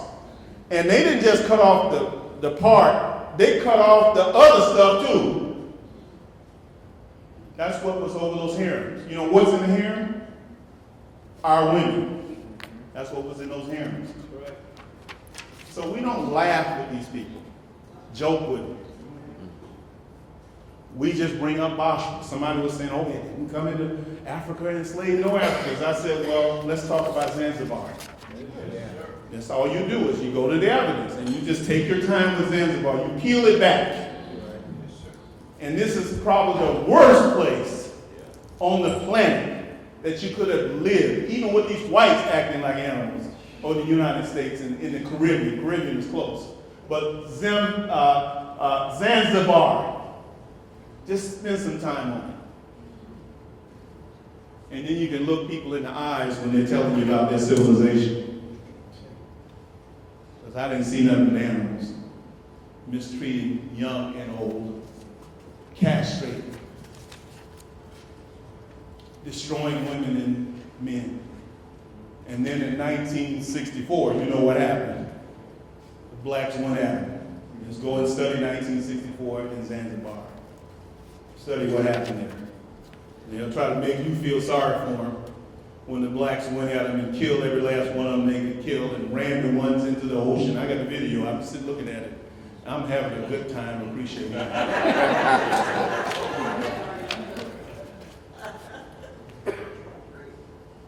We've got to get better at going to the source of the evidence. When people start, up in the air, you just bring them down on earth. Zanzibar. There's a moment in the Caribbean islands where we didn't live for 7 years, an average of 6 years of living once they put us to work. I was wondering why the birth rate was so low, and why even today the Caribbean islands have some of the lowest fertility rates in the African world. Conditions were so bad. They worked you to death because they knew they would have another ship coming in. The United States, they tried to keep you around a bit, and they bred us here. There's a big difference, but the point of the matter is just as rotten. Yes, sir. Mm-hmm. This is Zanzibar, where I think Dr. Henry Clark taught that if Africans were caught looking at one of the women, they would cut their heads off and bury it and put a tree there, a Cajun tree, I believe it is. And he said it was rows of trees that go beyond their sight. So that's how many people's heads they cut. And I won't say I just believe it.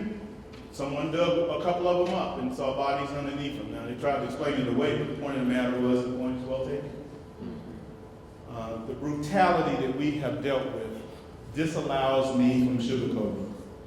We don't make up stuff. When you get our books, it's right at you. It is no confusion. Yes, we know blacks were helping, but the people who organized these processes were white and Arabs, mixed or whatever they were doing it. And they weren't coming to their shopping. They came there with forts. They set up those forts. They didn't go inland most of the time. They didn't have to. They got some of us working for them, bringing people to the coast. You've been in those dungeons. I've been in them. I was in Ghana. I was on that coast, 149 different fort dungeons where they had us kept, and Ghana had the most.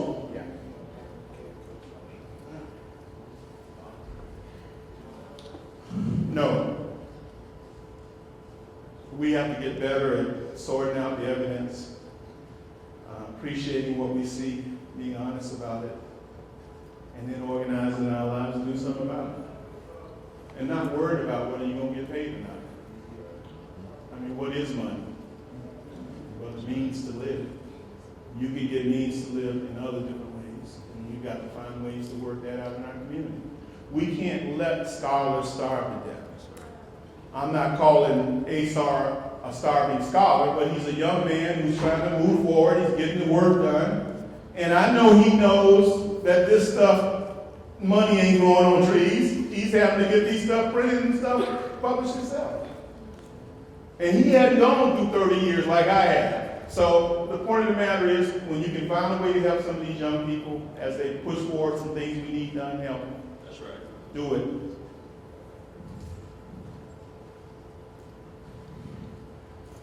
Distortions of African civilization. We can use numerous examples, but this is the one we use best because it's just really funny that our people got trapped in this. On the left-hand side is the general pictures that you would see in Kemet, in that area of the Nile Valley. And if you go deeper, the people are blacker. In what is now Nubia, Sudan, etc., they were darker, black. And then what's in the middle is what invaded and won. The Greeks, the Romans, and at the bottom, the ones, Arab-looking ones, the Syrians. And then at the top, those are what was supposed to be the Egyptians, or what they call the Egyptians. I don't call that area anything. I don't call it Egypt. I call it Kemet with the invading people there, and I call them Arabs. I mean, you have to call things what they are. Just like here in this country, the white people came over here, killed the people who were here, herded the remnants of them onto reservations, and killing them now, sterilized them, give them cigarettes to kill them, alcohol, committing suicide on the highest rate in the history of the planet, in Chechenegas, or you call the Indians, and taking their land daily. All kind of stuff they got going on, stealing these people's land, the land that was here. And now they call it America. Are you calling the people who were here Americans? They weren't that. That's America Vespucci or somebody like that. That's that name, Italian name. So we have to get precise with names and get ourselves organized to appreciate what really happened and then calmly put that on paper.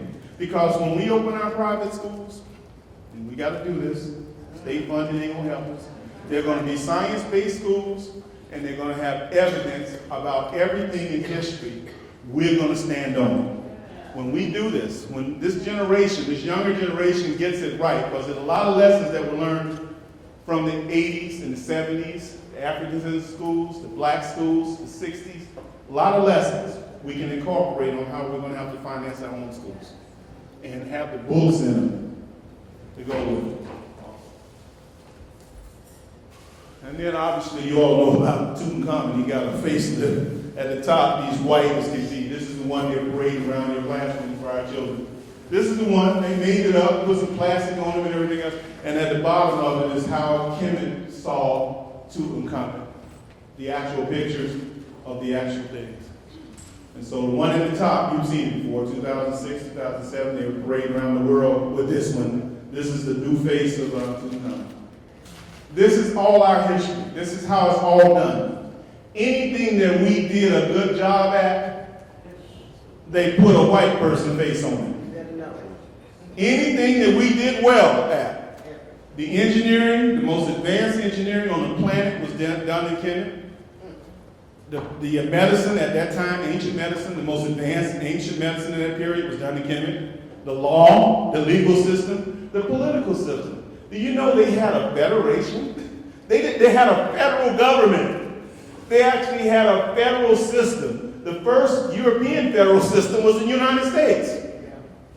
I mean, that's, what, 200 years ago. And obviously the UR, was it a UE, it's just falling apart. So they can't keep a federation together. And we had one for almost 4,000 years, a political system. And don't get mixed up just because it has a monarchy ruling it. It could have been, as time went on, someone voting and electing people. The political system is not the same thing as who's over it. You got to really be able to appreciate things. Think this out. They had a federal system in place. 42 nomes. We got to get back to that. I'm going to be quick. Fabrication, you know about them. How does Ramesses on the bottom end up looking like this on the top? And got the black people standing behind him with a finger. And again, some of you all buy, you have National Geographic. National Geographic, the one who made up Tutankhamun, they were along with the Arab who made up Tutankhamun. Well, they made up this. This is National Geographic, 1980. Go look it up. The bottom one is Ramesses and people. And right at the little place, they actually have a little white person in there. You see him right there? And this is a real picture. He's serving, he's working right there. Mentuhotep. And you see the little picture over here where the Arabs have built their little, whatever that is, mosque and stuff inside of the Kemet temple. Just brazenly built their stuff in it. We have to get more organized inside our own houses. You see the little diagram at the bottom is just showing you the processes, how this occurred. And debates about this. I'm still listening for the debates to tell me how this is not a black person. I've been having people telling me this, and they talk to me like I just finished high school. I have a postdoctorate, PhD, statistics research methods. I know what I'm doing. I'm asking you about science. Science, the basis of science is observation. If you can't get the classification of something right, the other stuff you're not going to even get to. Classifying is the first thing. Being able to observe it, establish its features, its characteristics, and begin to organize some type of variable system to document and connote and denote that. That's science. And then you begin to put it in the process and move it around, historically. If you can look at that person and say, that's a white person, I don't want you doing no science work for me. Yeah, if I didn't know anything, I thought that was you. I'm telling you, we have a hard time with our people, because some people call me up trying to argue with me. I'm just like, okay, if you believe that, let's move on. I can't help you on that one. We obviously show the peopling of the Americas. It goes both ways. And so those numbers down here at the bottom are different. This is an old diagram. I should have put the 33,000 years at the bottom. It shows that they came in by land. Some of them came in by water. Some of them drifted in. That's what we do on the newer diagram. This one is not up to date. The African Holocaust, we don't call it the slave trade. And I think you all should stop doing it. I mean, I see people talking about a trade. Were the people who were captured, were they trading themselves? Well, how are you calling it a trade when they're being kidnapped and captured? We have to clean that up. We have to do that. The whites are not going to do it. The blacks who are working for them, as we said before, they're not going to do it either. They're getting paid. They're not going to lose that check. So you have to do it. The young people, you coming up, make sure, as we put in our books, we're talking about a Holocaust. We're not calling black slaves. We're saying they were enslaved Africans. They were enslaved. That puts us in a position to discuss who did it. We're right there now. We know who did it. We know we were enslaved. We know we're working. We know we brutalized. Then we're put in a position to know who did it. And then what they did. And don't be ashamed to go through this. Somebody try to shame us to death over this stuff. I'm not ashamed. I'm appreciating what it took for us to get through it. So these are real pictures, like after 1839, 1841, right at that time, they had cameras. So we're not showing you basically drawing this up in one of them. These are real pictures of our enslavement process in this country. We also show you that the whites did not have an economy except for what we produced. You start talking about what they were trading, that they were trading with each other. Like Britain was trading with the colonies. They give you these stories. What were the colonies trading with them? Stuff we produced. The cotton, the rice, the sugar. You start going down the list, what were they trading? Even the fisheries, we were doing a lot of that. So the whole economy, foundation, at least with respect to cotton, 75% of their economy was cotton at one time. Black people were producing it. So when we talk about these economies and all that other stuff, we have to slow down and see who's doing the creating of this wealth and information that goes with it. And the next thing that I would say is, we correct it again. You don't say how many people were made slaves, who were made slaves. You ask how many people lived and died enslaved. See, what they're doing is saying, okay, we're going to butcher you, kill as many of you in Africa, brutalize you, hunt you down, and then put you in a fort dungeon, and a few of you die there, half of you die in there. Then we're going to put you on a boat, and then half of you die on the boat. And then we're going to get you off that boat and then sell you to somebody, and another third of you die there. And that's the third that count. And that's not even the ones they're counting with the smuggling. They don't even count the smuggling. I mean, they don't even estimate the smuggling. They don't even estimate, knowing that the smuggling was almost 1/4 to 1/3 of what came in here. Nobody was going to go into a port and pay taxes or tariffs on something when they could just go a couple of miles down the way and unload their cargo to people. They're not going to pay. So all of this discussion has to be transformed, and we did that in Bach, that big book. We took our time and even labeled things differently.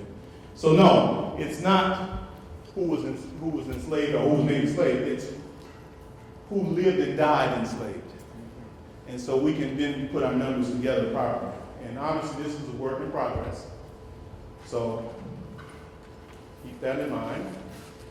Then we have to show, just like we show when a baby is being born, you know, there's a conception process, there's where the sperm meets the egg, there's a process, fetus, embryo, there's a development process, there's stages, trimesters, semesters, etc., to a point where that child is beating to come out. Well, you have the same thing with this society.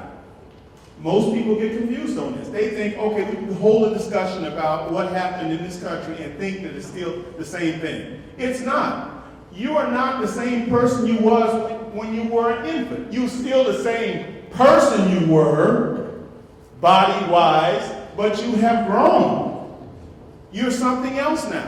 We might be checking out now, not checking in. And so there's a whole different set of circumstances that go with something that's checking in and something that's checking out. You see, when we had the Great Depression, that wasn't checking out. That was a growing pain of a capitalist society that was, I would call it, in an adolescent stage.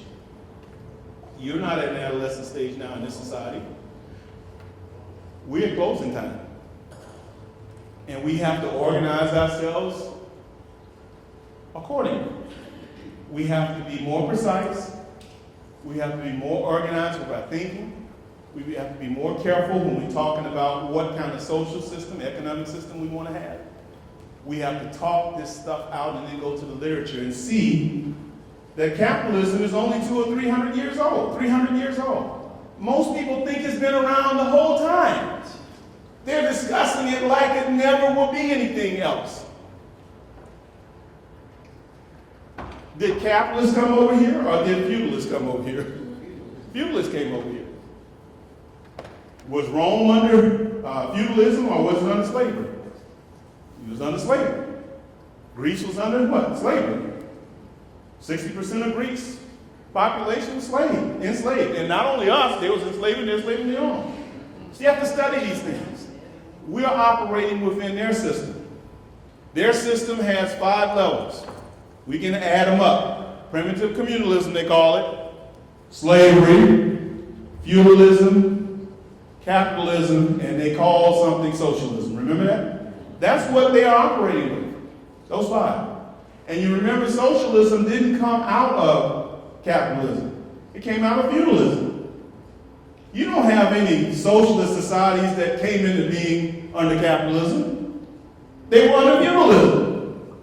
So you got to follow this process because we're in this and figure out what our place in it is. You know what we brought here, just to work. And we got to really appreciate where that's going. So we do that slowly. I'm closing. And then you have to, when you're looking at something, if you're looking at a human body, there's a lesson that's taught with Gray's Anatomy. He wrote a whole book. It's about almost 2,000 pages. Anybody seen Gray's Anatomy? It's about that thick. But obviously, you know, there are a lot of stories about it, but the main ones are the cadavers they were using, mainly us. They were, you know, doing everything they can do to peel back black person's body and do whatever they need to do to figure out what part it was and label it, classify it, and begin to take a picture of it, at least draw it. Gray's Anatomy. Well, you have to do that with a society too. You have to know what the heart of a society is. What drives it? What drives a society? Somebody might say money.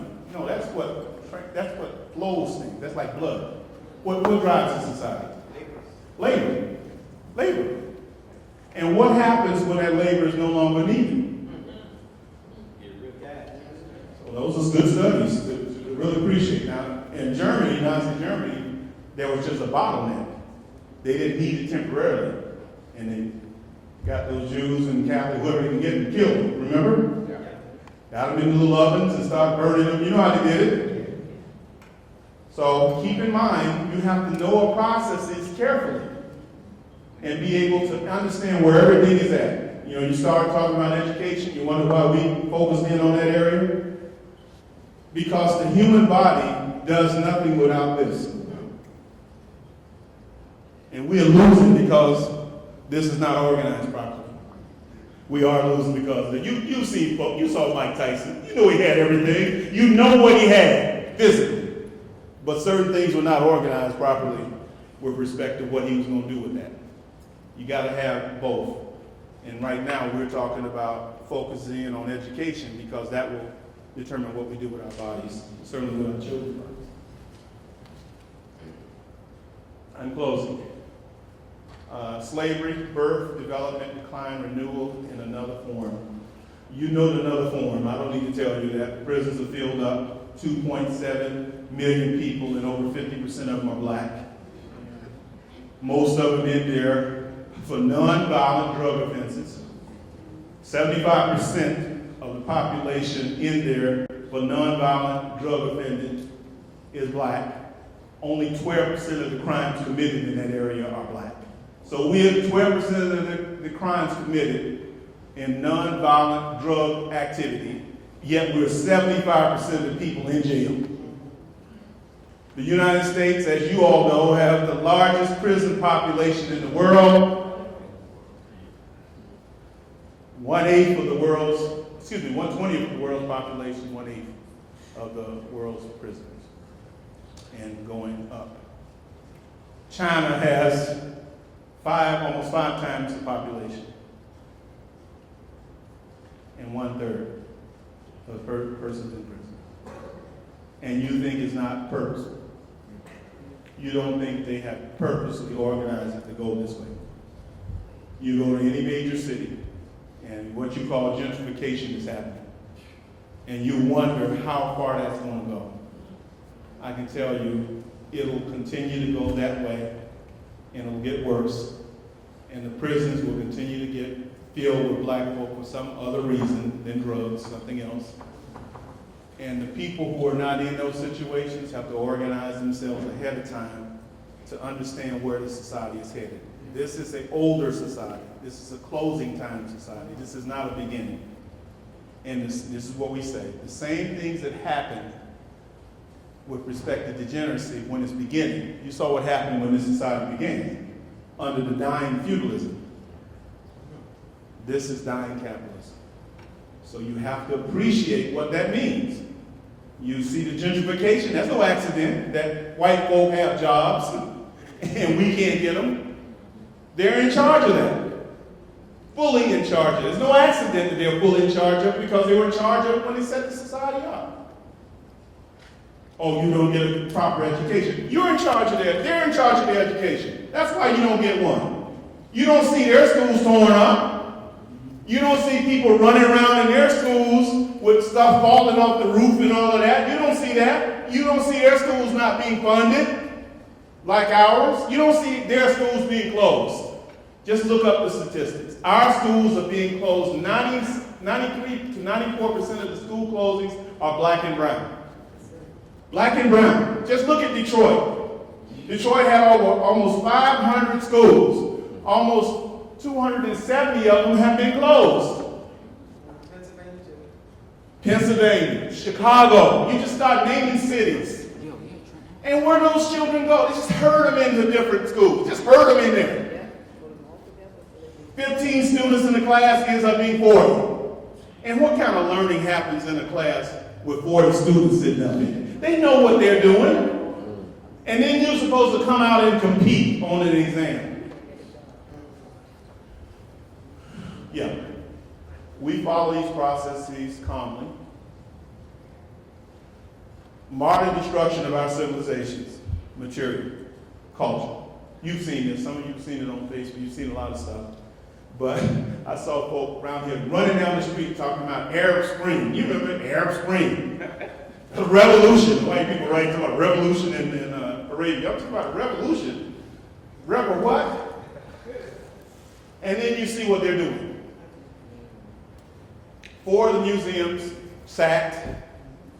All these monuments just defaced. The black ones, you know what happens. Just tore them up.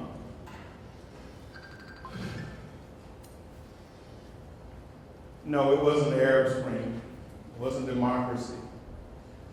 They were just doing what they do when it comes down to their culture and yours, ours. I'm closing. I have 2 little slide things here to show you. How did we get ourselves organized to do this? Well, we had to learn research methods. And I'm going to flip through these quickly and tell you that this is what we're going to have to do. People talk about African Center. You need to have your research steps down, research methods. This is like 5 or 6 different books summed up into a diagram, 3 columns, walking you through it. In order to do the research, you have to have a method. I've heard Asar say this. He said in one of his videos, and I appreciate it. You literally can tell how somebody has done their work by their method. If they are haphazard, there's no way that you're going to be able to test the findings that they have presented to you if they are haphazard. But if they have a method now of step-by-step procedures, you can follow their steps and see not only what they got right, but the mistakes that they made. So we have to work on methods in each area. These are African Center. We worked on 20 of them. We produced about 12 other diagrams right now. We've got 8 more to finish. This is a case study. This is university level stuff. Probably graduate school. Documentary research, which some people call secondary. Ethnographic research. Experimental research. That's the same one. The actual research process. I was showing that earlier. And then he's showing me what ours was. How we even go about stating a problem, setting up a theoretical framework, and then beginning the process of synthesizing data into some type of discussion. And then the whole process in detail of research that we go through. That's the diagram there. And then once you've got material together, you've got to analyze it. I've seen this in our community, and I'm saddened by it. Most people get the information, but they don't know how to analyze it. I mean, there's a qualitative approach, there's a quantitative approach, and then there's a mixed approach, mixed in quantity and quality. It's not just your opinion, what you saw. It's got to be, I saw this, what does this mean? Well, how do I arrive at what does this mean? Well, you got to have a method. And when you read the method problem of it, the method may tell you need quantitative approach to it, so you probably will start using some statistics to go with that. Then you come to me. Because in the final analysis, you have got to know how to quantify things, to measure them. The language of science is mathematics at this point. And so in the final analysis, the best way to sum up something, at least quickly, is mathematically. We'll see where it goes. I said at least quickly. I didn't say comprehensively, quickly. That's statistics here, the different ones. Okay, one more. And this is it. We get back to the discussion around preparation and perseverance. The worst part of living, in many respects, is knowing that you may die before you finished what you started. That's the worst part. The best part is when you've done it properly, someone can go back and take up where you left off. This is what we got to get better at. We've got to get better at producing material that people can look at and say, oh, he made a mistake there, she made a mistake there. She got that right, she got that wrong. I see the method. I'm going to be able to use this and push it forward. So this elders committee is important to me, and I've served on many boards in my life. But this is the one where I actually feel very good about from the very beginning, because these are people who are my colleagues. We're similar in age. You hit 50 years old, you pretty much know that you better be making sure these young people get this information properly. You should have been doing it the whole time, but it gets clearer to you as you know this. So I say all that to say that our preparation part is to take whatever we mastered in life and get better at getting it down on paper. Not only continue to teach it as we've been teaching it, but get it down on paper in preparation for our children being able to take that baton and utilize it more systematically. Because when a person passes, usually whatever he or she had goes with them. And if they hadn't pulled somebody aside and consistently worked with them and gotten that information to them, that stuff is gone. Well, good. We have finished 15 books. We don't have 15 on there, but we have some of them. We have 3 more that we're working on in the future, and I want to do this to highlight what Ife does. She's on this is a book that she's been working on for like 15 years, and it's going to take time to do it, so we're just trying to peel aside time, get our resources together to be able to allow her to do that. But art of research, so those diagrams I just showed you, they will be in that book. She's a master at this one. She's got about 2,000 pages already typed up. It's just a matter of being able to present it properly that she has to deal with. This is a coming book. This is one that you'll like, because I intend to work with my board on raising awareness group, building African university institutions. We got high schools, we got elementary schools, K through 12. We have to start talking about the whole system, from K all the way up to post-grade, whatever we're going to call it. We have to start talking about that. We once had the highest level of educational attainment in the world in Kemet. We did. We knew how to do a lot of stuff. And we got the minds now to begin to put that back together. And so we have to have not only a K through 12 system, we have to have a university system, a post undergrad system, a graduate system, and all of that in place. And with all the talent that's sitting in this room, we could get to that. Many people have already gone through that process, know what it was good about it, and know what did not work out too well. So we're working on that one. And there's one more. This one is the one that will help us in a lot of ways. Philosophy and method, Ka. This is, we've come up with the name for a lot of reasons, but this is one that's most important. You see, you end up with an idea, but how did you get the idea? Well, you say someone had a philosophy. Well, what is a philosophy?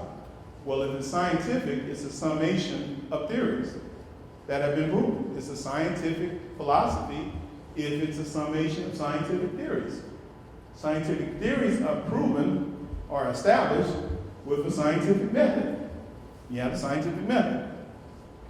A hypothesis, a series of hypotheses are tested in order, with that method, to arrive at those theories. And so when you get a philosophy that's, should I say, not fly by night, is something that living experience has tested. And so that's our last project. I'll see if I can get back to it, but Ife's the one who carries that one through, and I'm gonna serve her and help. The perseverance part of my statement is, through whatever has come in our lives, we've had family members pass away. We've had difficulties like everyone else has had in living in this society. Bills still have to get paid. Roof still has to be over your head. You still have to get the children off to school. But through it all, if you're focused on Maat, which is a principle of balance, justice, rightness, and good, you already know you won. Because somebody out here got it. Somebody in this crowd got what was being presented and moved it forward. Our task is to move things forward till we get to a point where everybody's moving. At some point, only a few people are moving. Only a few people know why they got to do it. At another point, there are more moving. And then at a point, you have a tidal wave. And that's what we're fighting for. I hope to live long enough to see the tidal wave, because we'll correct some things. And so in the final analysis, this whole business of appreciating preparation for everything takes time. I'm 30 years in, mid-50s. And if I didn't see these young people, and I've seen them over and over again, who are doing the work, I'd be tired too. But I'm not tired because I see these young people are picking up the task and getting to it.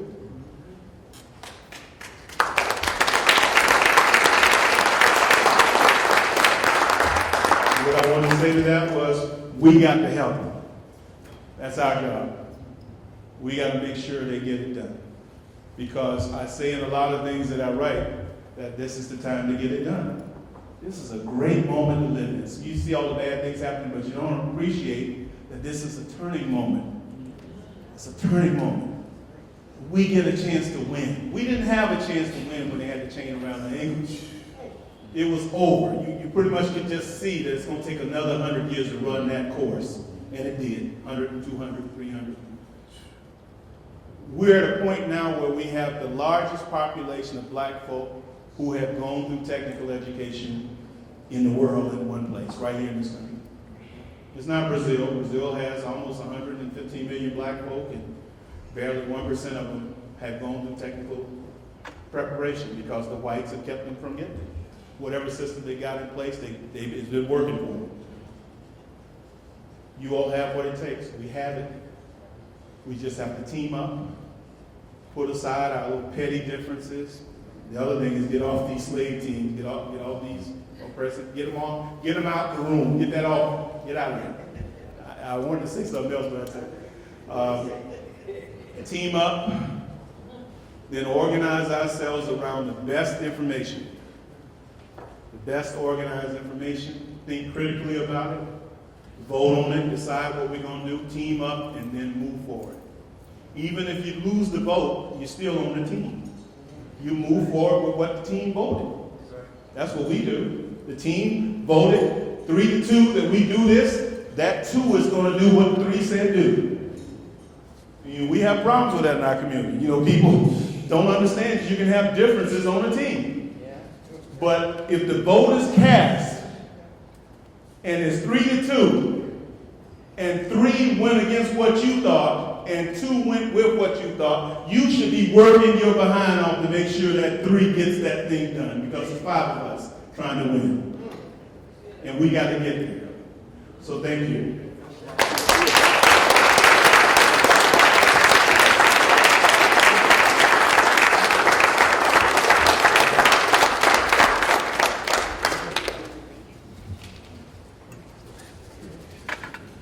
Okay, guys, what we going to... Okay, guys, we're a little strapped for time, so we're going to get started here. Before I bring Khufu up, I want to let everybody see our supplement. This is the Raising Awareness Group Homeschool Supplement. We have some copies. I'll pass them around during the last hour of this event.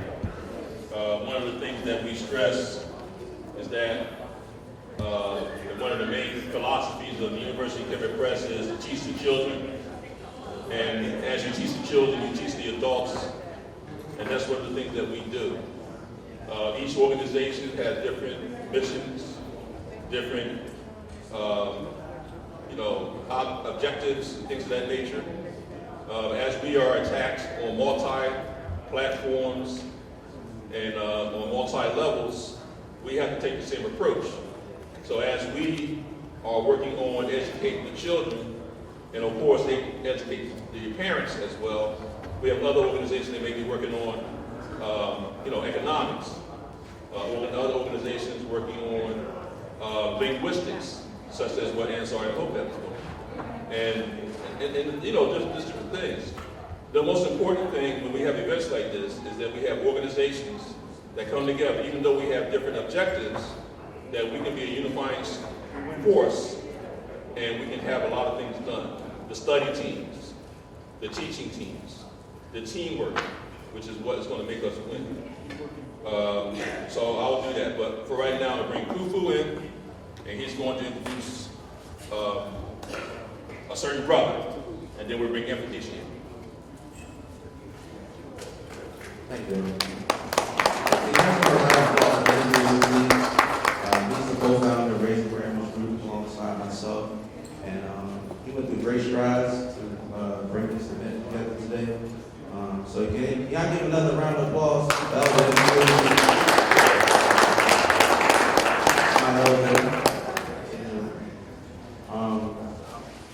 And once again, Raising Awareness Group, our motto is creating awareness through educational activism. That is our motto. We strive to reach people who are quote unquote not conscious, to be able to bring them to the information and to be able to put information in front of them to raise their consciousness, to raise their awareness, and really just give them that empirical evidence and information, such as our scholars like Mfundishi and Dr. Tdka and Mayada. But further ado, I want to introduce a young brother. He's a member of a scholarship team called AmenRa Squad. He's from the native Philadelphia area. Very good brother. Very honored to know him. And by the way, AmenRa Squad is founded by a brother in the back named Ankh. And he has an event coming up tomorrow in Baltimore. And Tdka is also going to be down in Baltimore. Not the oil, why not? But further ado, young brother, Sonjedi. Can I get a round of applause for Sonjedi?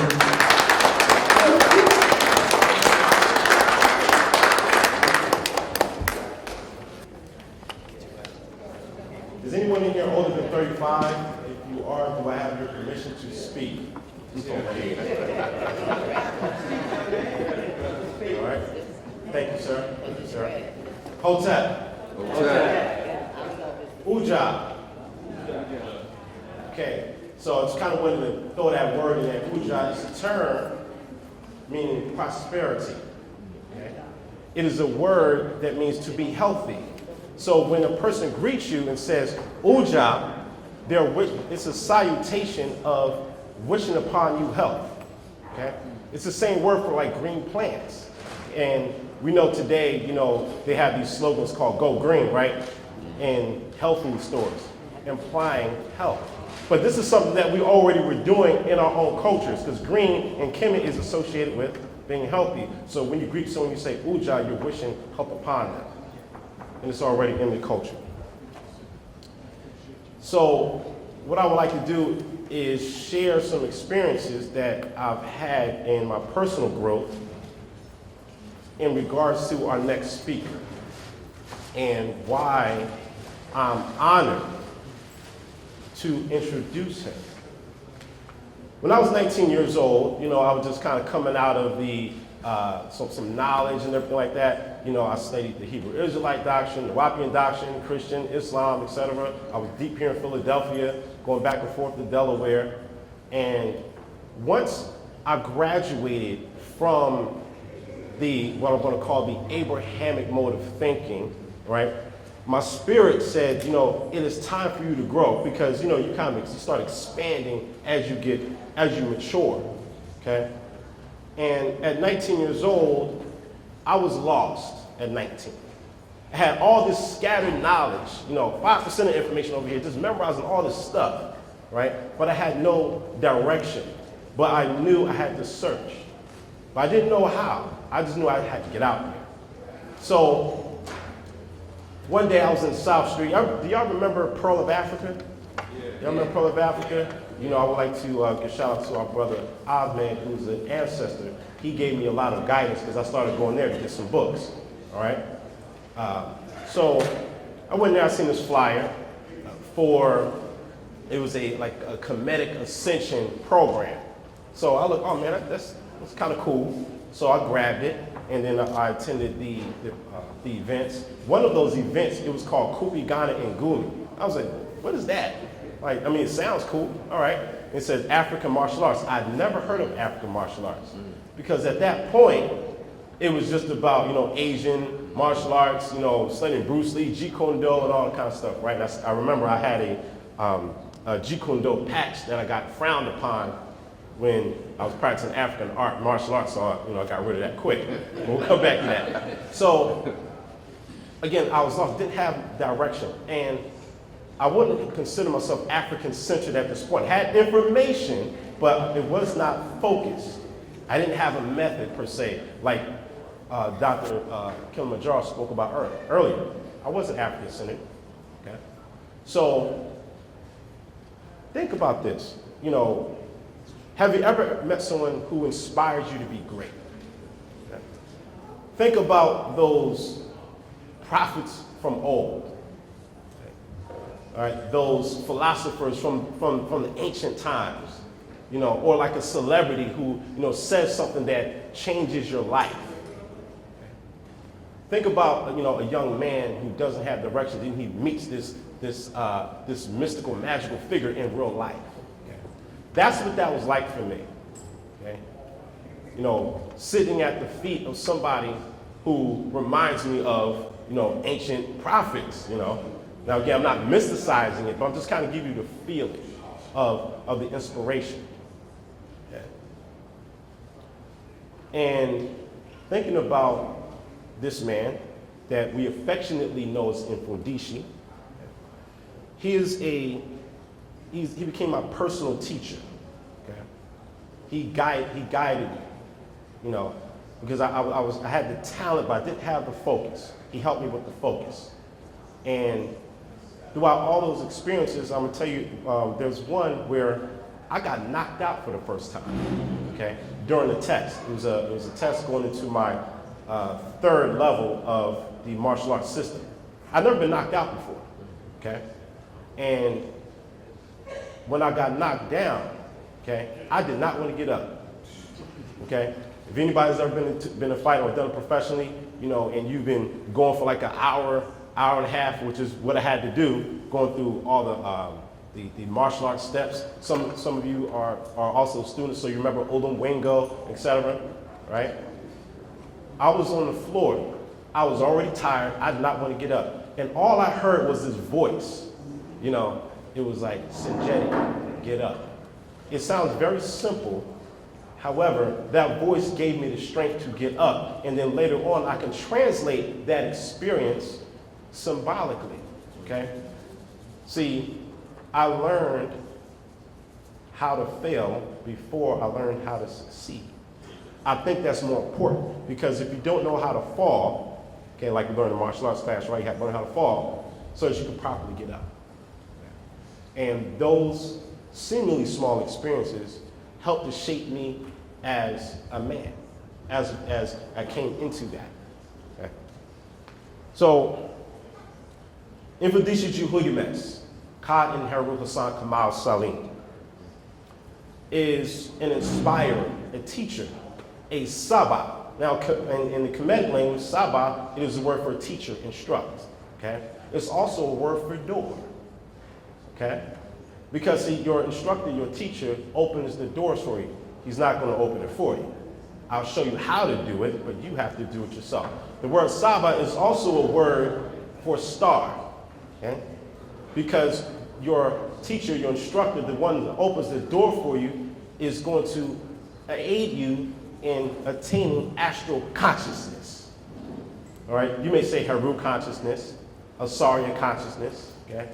I don't really like saying Buddha consciousness because we're not Asians. Okay? So, or Ola Damari, whichever term you want to use. Mfundishi is the CEO and president of Black Gold Sacred Cultural Center.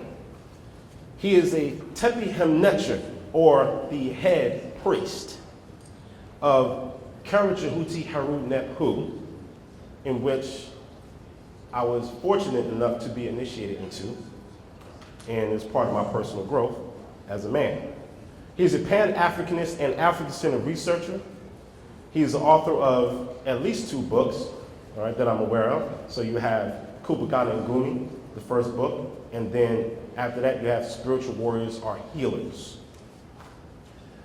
He's an instructor of Medu Neter, the language, as well as Kiswahili and other African languages. He is an instructor of Kubagana Ngumi, an African martial arts or Matu arts fighting system, or what you might call Kemetic Aha, or Aha meaning like fighting system. Okay. And without further ado, I would like to introduce Mfundishi Jhutyms.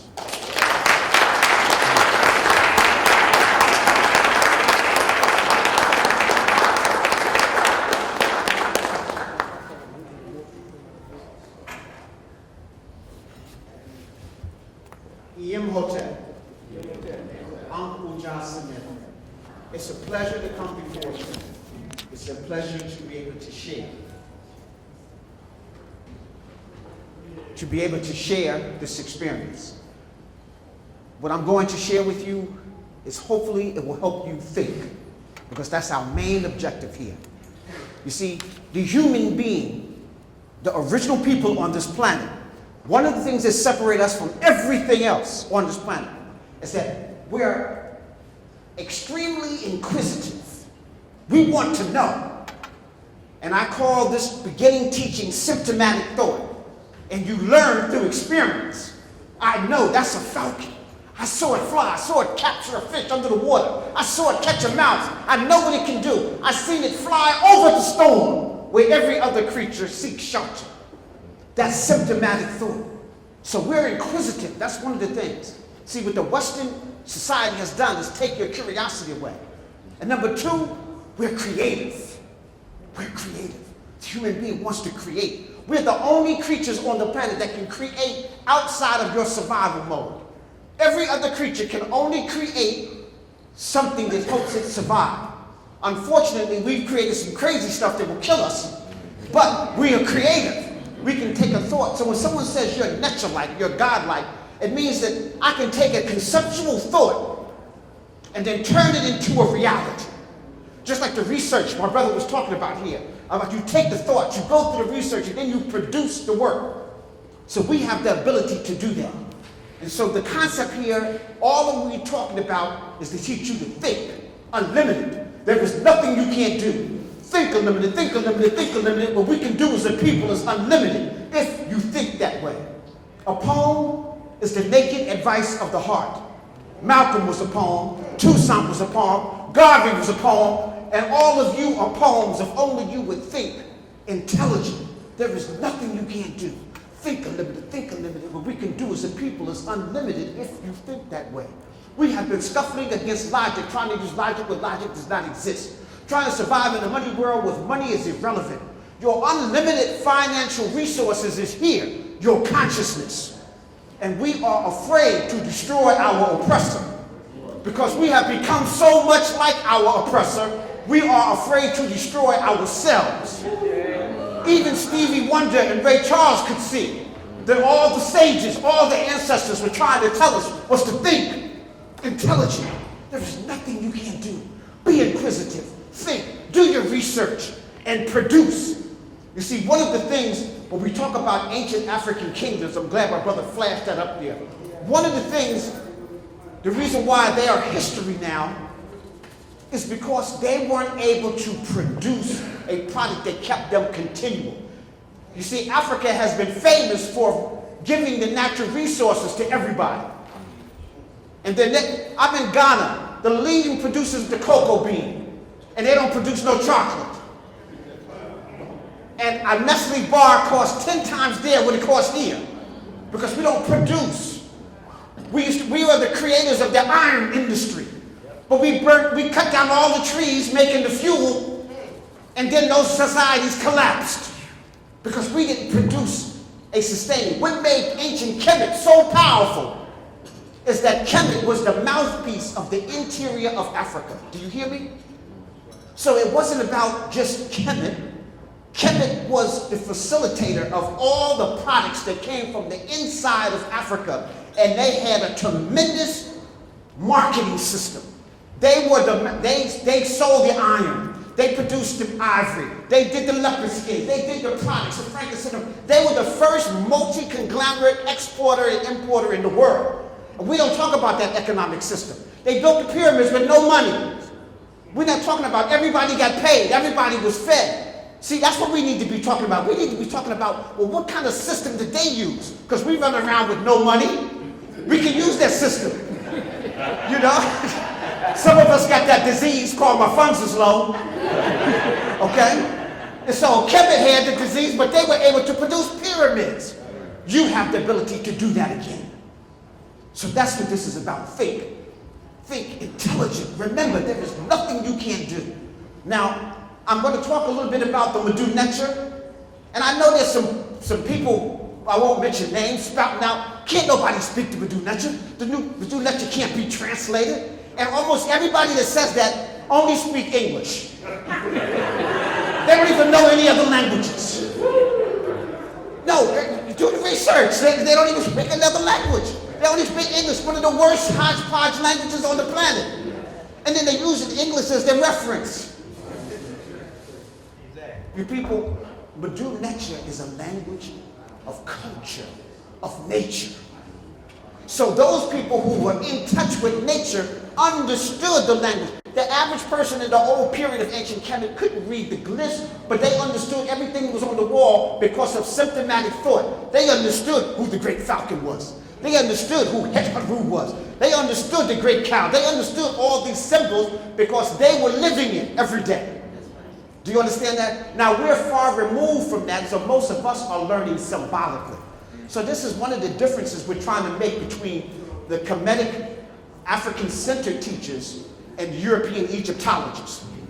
They're teaching about us through their culture. We are teaching symptomatically through our culture because we intrinsically know it. So I call the Mkuu Mzee our classical language. See, everybody has to have classics, right?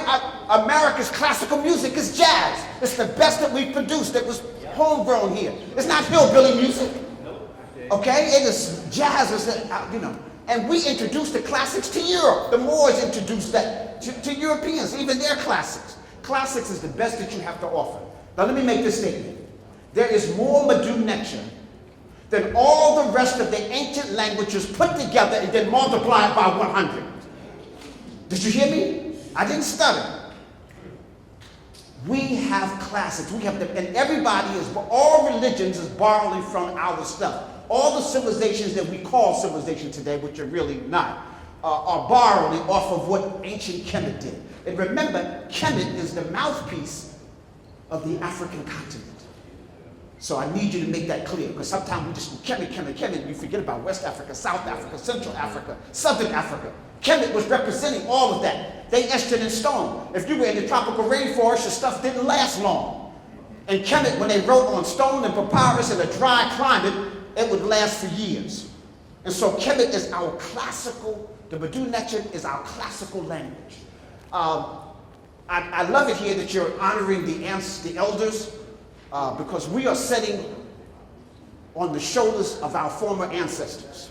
You see, the first council is your council of ancestors, because they set the foundation, ancestors who did great work. So you're not hemming and hawing about what we're supposed to be doing. They've already laid it out. Kemet is a perfect example. We don't have to be guessing. The brother explained, if we talk about various religions, something, we can't find none of those people. We can't even find their grave. We can't find no bones. Kemet, everything is there. So our ancestors left a legacy that can be seen, touched, smelt, and felt. Do y'all understand that? Now, the elders are supposed to be perpetuating that idea. And just like he said, now we update it. We're on their shoulders and we go to the next stage with that. We use it. And then you have a council of experts. And the council of elders overlook the council of experts. And the experts are in the various fields: education, language recovery, mathematics, science, astrology, astronomy, development, inventions.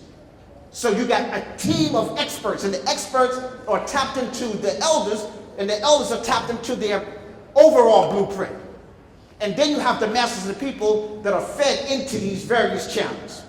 Okay, so that's kind of like what this council is all about. This is just a little small sketch. Kemetic Council of Elders. That's just a sample. You know probably all of these people.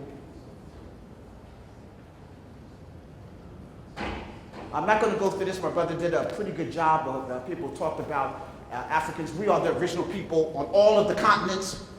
So I need to be clear. We are the first people here in North America. We're the first people in Central America. We're the first people in South America. We're the first people in Europe. We're the first Europeans. They're digging up now. We're the first people in England. We're the first people in Russia. We're the first people in Asia. We are the first people on the planet, everywhere. If you dig in Antarctica 20 feet down, they're going to find a black face. Okay? And I guarantee the first spaceship that they let you see, a brother going to walk out. Okay? Haru Mbaketi, what they call the Sphinx, we know is way over 12,000 years old. A civilization created this. This wasn't a bunch of brothers with some chisels. Okay, just jumped on the rock and start, let's see what we can make. This is science. It's symmetrically perfect, okay? This is science. This is before the last great flood, which took place maybe 12,000 to 10,000 years ago. And so our civilization predates that. And we don't have to guess, the stuff is still there. The water erosion fissures are still on the side, showing that it withstood a great flood and great rain and great water. It's in the middle of the desert, y'all. So when did that take place? So we got proof. So when we say, we are ancient people, it's not a mythology. It's just not a feel-good thing. The ancient world, I was trying to show you where some other civilizations were. Excuse the map, it's upside down, but you get an idea of where some of these civilizations were. Africa. This is our homeland. Everybody owes a debt to your moms. Your mother and your father. Do you understand that? I don't care how great you are. You're not greater than your parents. You got 3 PhD. They went to my mother, the most prolific speaker I've ever heard. She only went to the 3rd grade. The 3rd grade. Every time I saw her, I kneel down. Do you understand that? You give respect that.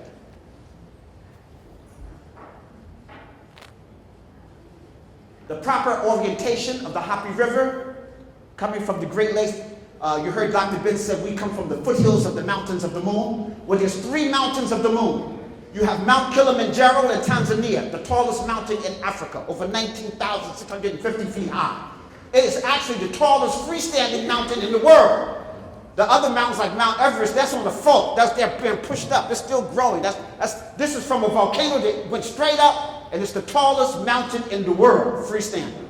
Kilimanjaro, called the Mountain of the Moon. The Twa people, Sankoic people, say we are the first humans on this planet, and we were born on Kilimanjaro in an luminous egg. The second mountain of the moon is Mount Wanzori in Uganda. Over 16,000 feet. It's basically clouds cover it almost 3/4 of the year. It is a tropical rainforest. Little trees that you use as hedges grow as trees 100 feet high in Mount Wanzori. You have to go there. It's one of the magical places of the world. Leaves of certain things, house plants, are bigger than your body. It's tremendous. It'll just blow your mind. The only people that inhabit that area naturally is the Twa, the short people. Okay? The 3rd mountain of the moon is Mount Choka, which is in Ethiopia. And then Lake Tena sits in its cavity, and that feeds the Blue Nile. So the White Nile comes out of Uganda. The Blue Nile comes out of Ethiopia, and they meet in Khartoum in Sudan to become the Nile River. The ancient name of the Nile is Hapi. Hapi. In fact, we're involved in a film project now talking about economics, and it's called Hapi. Now, what I want to show about here, there's 6 cataracts. A cataract is a natural obstruction in the flow of energy. That's why when something is over your eyes, called a cataract. There are 6 cataracts. The Europeans came into Africa backwards. So they came from the Mediterranean, and when they came here to Aswan, they encountered the first cataract. But technically, it was the 6th cataract. The first cataract is up here. 1, 2, 3, 4, 5, 6. Every map today still says the 6th cataract is the first cataract. So you can't have your enemy define your stuff. It would be like the rabbit going to the fox to get synchronized, right? To get legitimized. What's going to happen to the rabbit? He's going to be fox stew, right? All right? Rabbit stew for the fox. At any time the fox give the rabbit a Nobel Peace Prize and there's no peace, you know what the rabbit did.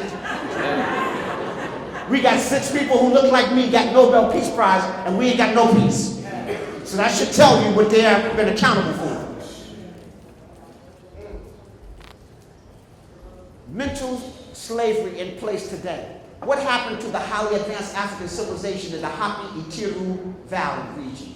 They were clearly the most advanced material culture of antiquity, thousands of years ahead of others, the Greeks, the Romans.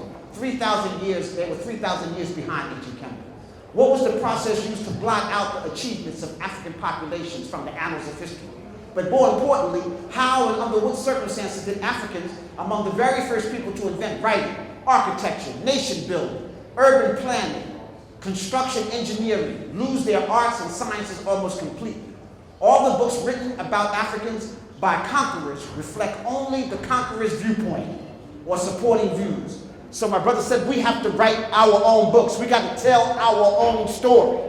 That's number one. And before you even do that, you got to be in charge of your own education. Even our PhDs in African aesthetics, I got one, is a Band-Aid effect when you need a major operation. You need to jump this system and start from the very beginning, based upon your spiritual energy and your culture and language recovery. If you only speak one language, and it's English, I hate to say this, but you're insane. You're out of your African mind, and you're thinking like an Afropean. This is to help you get yourself right side up so you can begin to think. Now, just because you know a few African languages, Yoruba, Swahili, don't mean that you're going to be right side up. It just means you'll be crazy speaking another African language. Okay? But at least you will be tapped into your culture. You see, because language is the best expression of a culture.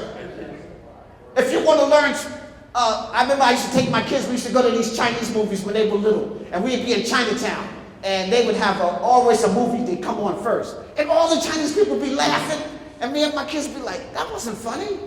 You know, but a whole different culture, a different culture. So language is the vehicle that helps you understand the culture. And because these people who are claiming that you can't read the Mfundishi and nobody can translate it, is because they come from a backwards culture. And so they think everybody else is backwards with them. They can't imagine that somebody broke free. Ma'at, truth, justice, righteous, harmonious balance, reciprocity, balance in all things. So before there was a Moses, there was Ma'at. Okay, a couple of people bought my Ma'at statues back then. And those principles, that's before the Hammurabi codes, all of those, talk about how you are to maintain a relationship with your environment, nature. How you're to maintain a relationship with the Creator. You see, the very people who claim to be religious are probably guilty of violating more laws against nature, polluting the water, the air, everything, the food. So what is your relationship with the Creator?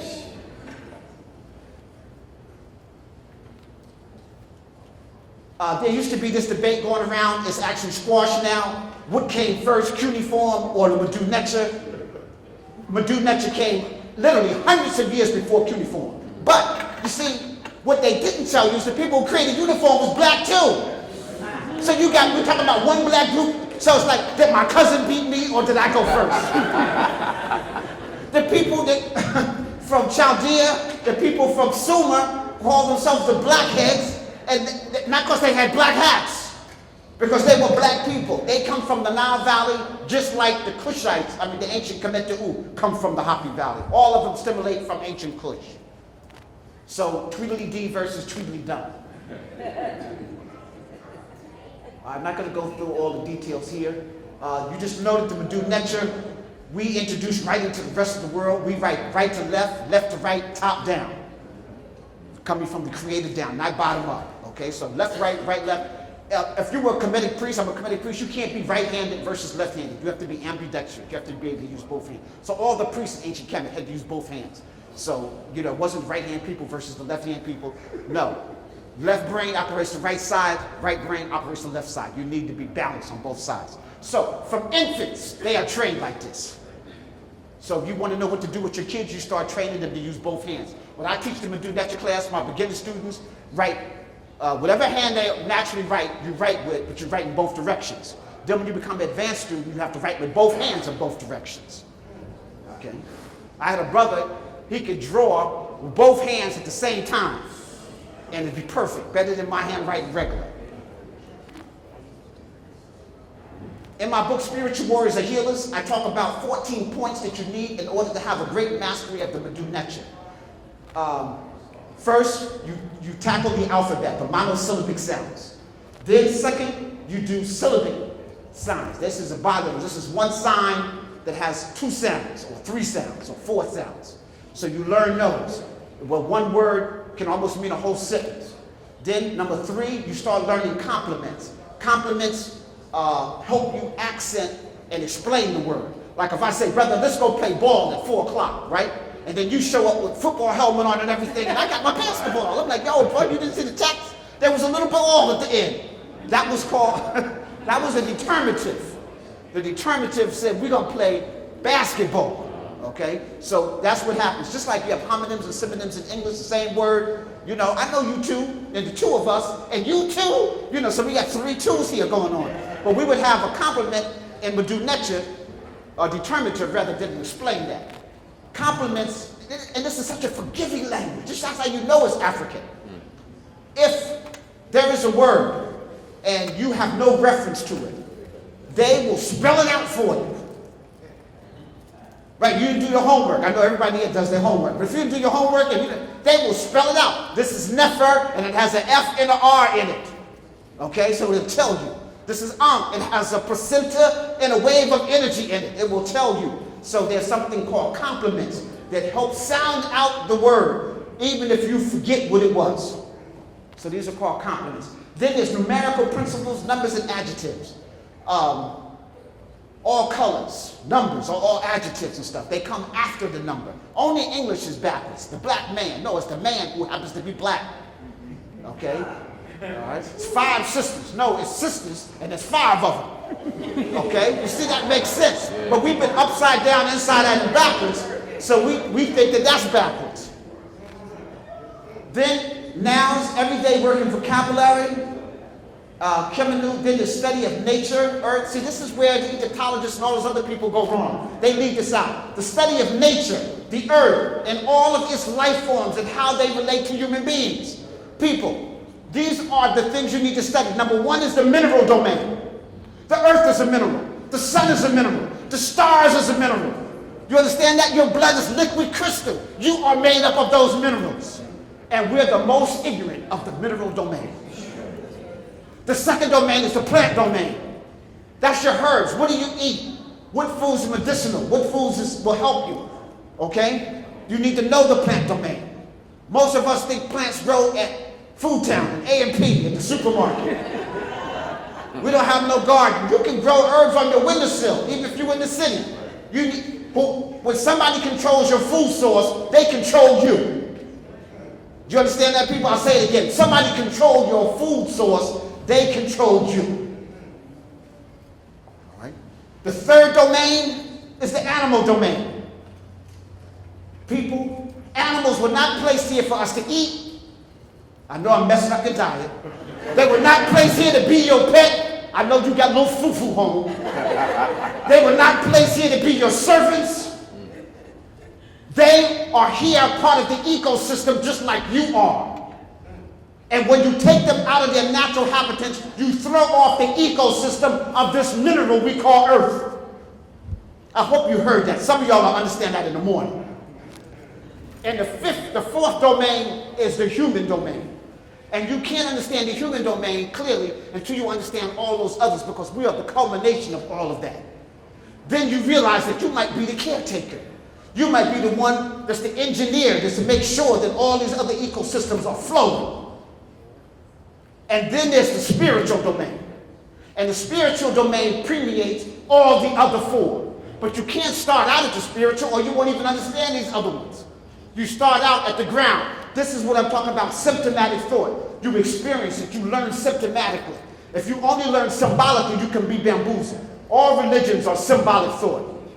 Racism, symbolic thought. I don't even like you, but I've heard people who wear their hat on backwards is ignorant. You know, so that's just symbolic thought. You ain't even seen no brothers, but I don't like them.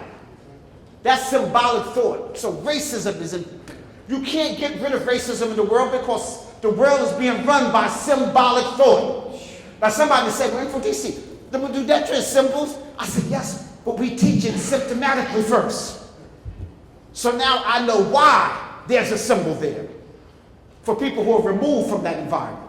You see, people who were living around the Falcon, and they saw that they could fly 285 miles per hour. But you've ever been in a car going 100 and you rocking? 285, and he zooms down on his prey.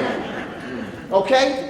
He has the keenest eyesight of any creature on the planet. In fact, he got an extra eyelid. It's the only creature that can look directly at the sun. To the ancients, that was like looking at God, looking at the Creator, without damaging his eye. So that's some serious sun gazing, okay?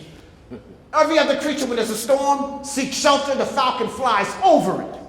So what is Haru's lesson? When things get shaky, don't hunt for shelter, overcome it, go over it. We as an African people, we need to come over the obstacles that's there. Don't seek shelter. Your enemy, everybody else is seeking shelter. You are a mighty falcon. And that's why it was represented as a falcon. So guess what? If you understood all those attributes, and the guy walked up to you and he said, I'm a mighty falcon, you'd be like, yeah, you got this. Right? Because you don't want to be no pigeon up in a falcon's face, right? Or you'll be a Kentucky Fried Chicken, or in this case, a Philadelphia Fried Chicken. Okay. 9, the study of African culture, ethnic groups along the Happy Valley, ancient Kemet, Kush, to South Africa and across the Sahara. You see, one of my research has taught me that there was a place, ancient place called Yam. And this Yam, not the Yam that you see today, like Yemen. This was in the Western Sahara where we have Niger and Mali around there. There was an ancient empire there when that was fertile. And they were the astronomers and astrologers. If anybody ever here ever been in the Sahara Desert, raise your hand. Okay, one person. Okay. Has anybody ever been on an ocean liner in the ocean?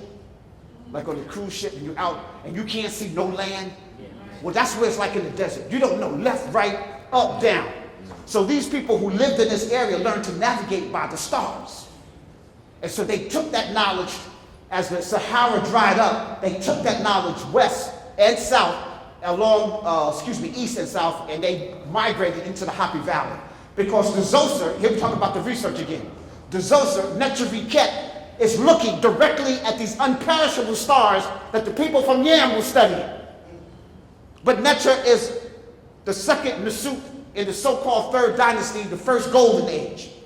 So that gives you some idea, 3800 BCE, 3800 BCE. It's almost 6,000 years ago.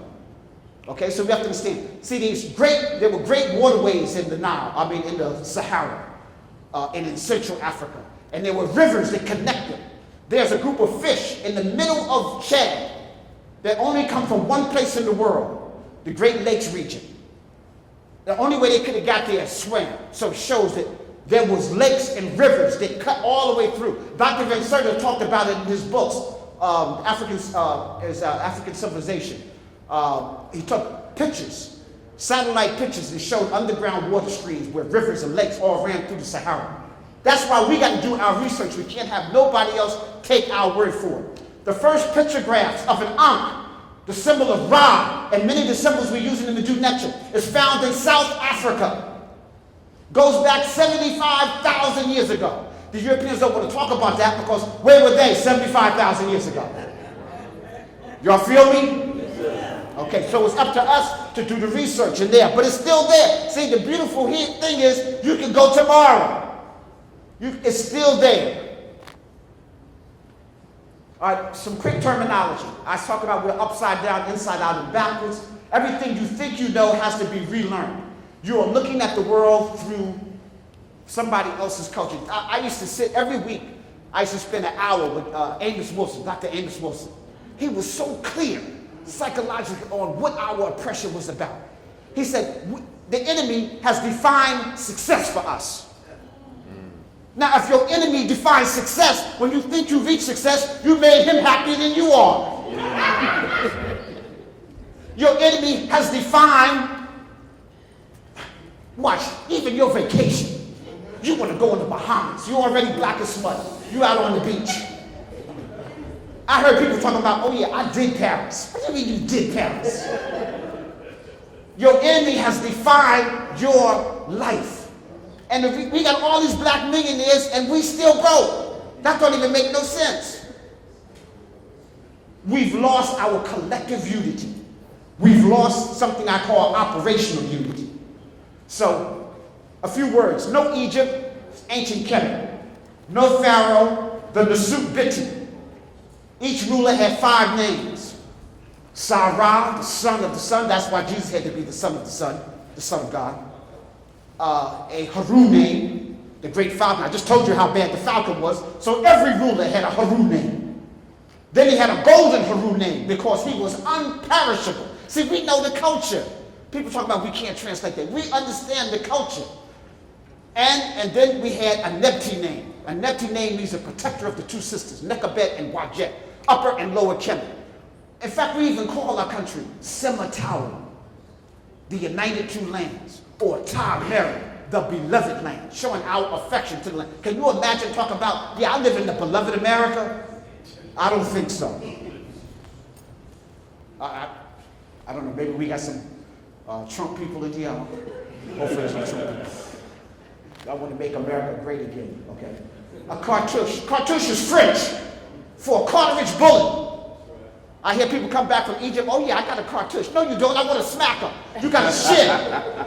You got a shit. It's an elliptical orbit that talks about the person's name in here rules from sun up to sundown. Hieroglyphics, we already talked about that. That's Greek, sacred script. Ours is Madu Necha, the divine words of elders of the Creator. It's a walking stick of an elder. And the Necha is divinity. So it's divine words by an elder. Now let me just say this. Cost you 60, don't make you an elder. You got to put in some work. You need a track record. You know, you have to have done to produce some stuff. Okay? Let me hold it back up. No Sphinx, Haru M. Aketi. No Nile, it's the Hapi Itiru. No mummy. Mummy is an Arabic word that means glue. It's a black glue to stick stuff together. Has nothing to do with a body wrapped sacredly to prepare it for eternity. Called a sahu. No pyramid, it's a mir, and a mirkut, pyramid of fire. No many gods, it's the Necharu, principles and laws. Now people say, oh, I don't believe in that. I said, well, they don't care. They still working. If you don't believe in gravity, do you think gravity care? Gravity's like, oh man, I'm jacked up. He don't believe in me. No, gravity's gonna affect all of us the same, whether you're fat, white, black, tall, skin. Okay? That's the way the Necharu are. Ra is working. If Ra act like Negroes, we would freeze to death. Ra comes out every single day. The moon is in its cycle every single day. All of the Necharu are operating 100% every single day. Negroes take breaks every single day. People, you got to be a resurrected African. You understand? So that's what African consciousness means, be born again. Okay? And you got to be consistent. See, the beautiful thing about the Happy Valley and about the Necharu, if you were dynamic yesterday, You just can't live off of that. You was like, well, I was bad yesterday. I'm just going to take the day off. No, you got to be bad today, too. The brother produced some books, and if he come here today and he can't defend them, we're like, oh, man, that wasn't nothing. He had a lucky streak. You know, you got to be consistent every single day. So when I come back, I want to say, Africa's is on point every single day. Give yourselves a hand.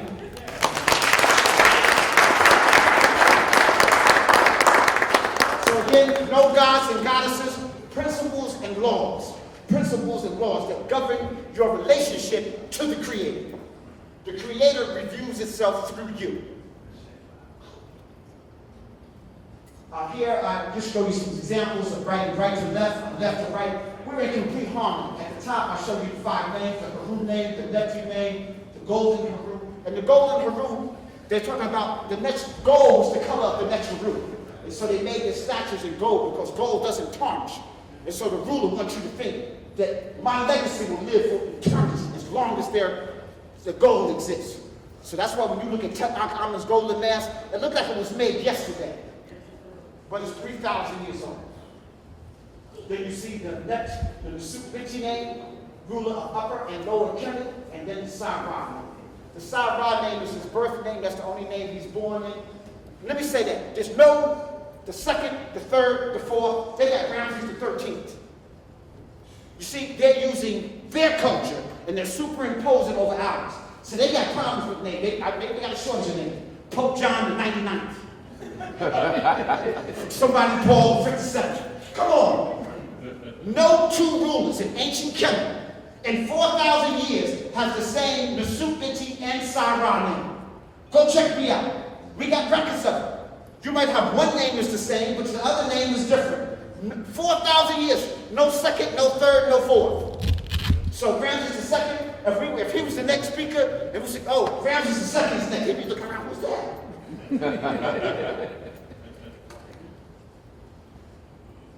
We must learn to read the Medunet. And people, we can read the Medunet. We know the grammars. We now know the culture. In fact, I was just talking with a brother in Niger, and they have a pyramid there, and he was able to find this pyramid because he speaks Hausa. And the Hausa language is also linked to the Medunet. And he was able to do that study, find in Niger a pyramid that's 12,000 years old. That's not going to be on the New York Times. Spiritual system. In ancient Kemet and Kash, the Kemetu believed in one creator, the spiritual consciousness in all things. The one creator, divine principle and laws were called Necharu. And people, you gotta, if you're learning the language, use the language. I hear people call out the netters. We don't put an S at the end, this ain't English. We put a U at the end, U or U or W, the Necharu. That's plural. As with all civilizations, the spiritual system was linked to mythology and spiritual revelation. But again, they had symptomatic thought behind the mythology, not a fairy tale. Much of the spiritual beliefs centered around heaven, the earth, and the Hapi Ethereal. The Kemetic spiritual practice were linked to celestial movements, constellations, the sun, Ra, the moon, the planets, which in turn guided the mythology and the ways of life, so is above, so below. There's this word for heaven. It's called Pet. And then there's a word for the districts in ancient Kemet. It's called Sepet. To cause to be like heaven. And so every district in Kemet was imitating an astrological celestial image in the sky. That's how, so when we said so is above, so below, it wasn't a figure of speech. See, other people are just using symbolic thought. We were talking about symptomatic. No, that constellation, that looks like a bull. So we're going to call that Ha'ap. And here's that city, Ha'ap, right here on earth. And that's why today, 52 of the 55 people who signed the Declaration of Independence were all Freemasons. So every state has a flower, an animal, a bird, and all that. Because that wasn't done in Europe. They were imitating the ancient Kemetu. Spirituality is not a religion. Being spiritual just means you're in touch with your divine self. Somebody always wants you to look outside of yourself. You are not separate from the whole. Necha, you are one with Necha, the creator of the cosmos. Jhuty, the voice of the Necharu. You are one with the galaxy. You, Ma'at, harmonious balance and order. You are one with the solar system. Shu and Tefnut, boundless space and moisture. You are one with Ra, the sun. You are one with Ea, the moon. You are one with Geb and Nut, the planet and its livable atmosphere. You don't have a life, you are life. You don't have a soul, you are a soul and you have a body. And now we have to learn how to use this higher consciousness. Spirituality is a personal relationship with the divine. Religion is crowd control.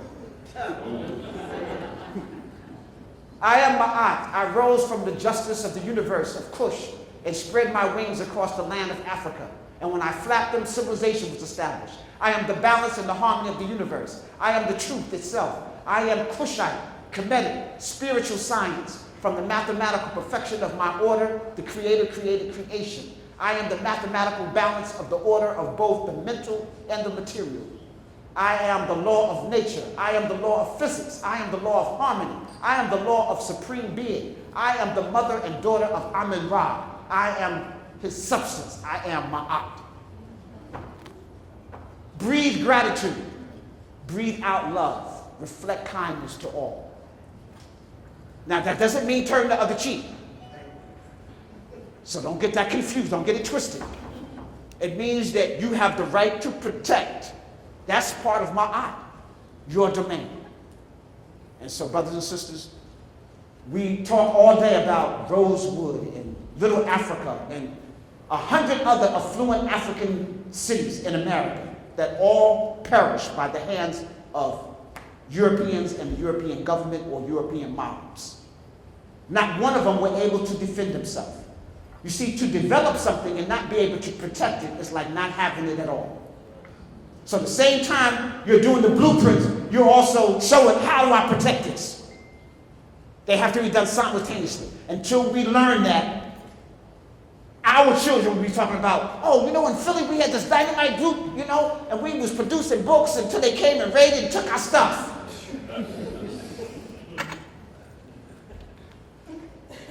Ancient Kemet, excellence. Brothers and sisters, look at the images here.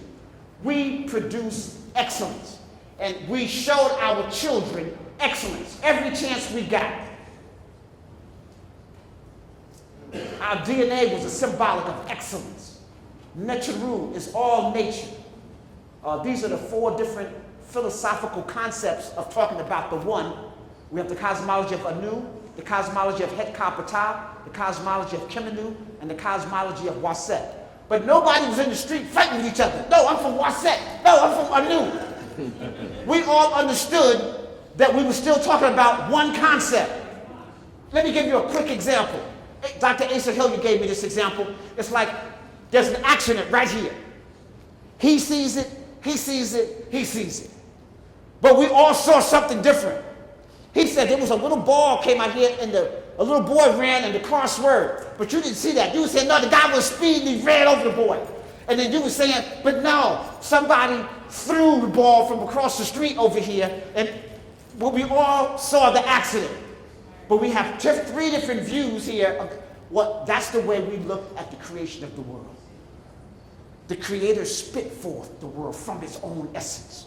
The Creator masturbated from himself. His own sperm, his own essence came forth and brought the world into existence. Another one says, no, the Word spoke the world into existence. All of them were correct. And they all come back and they all talk about, now the elements are the same, everything else is the same. But they just had 4 different views of that one creation.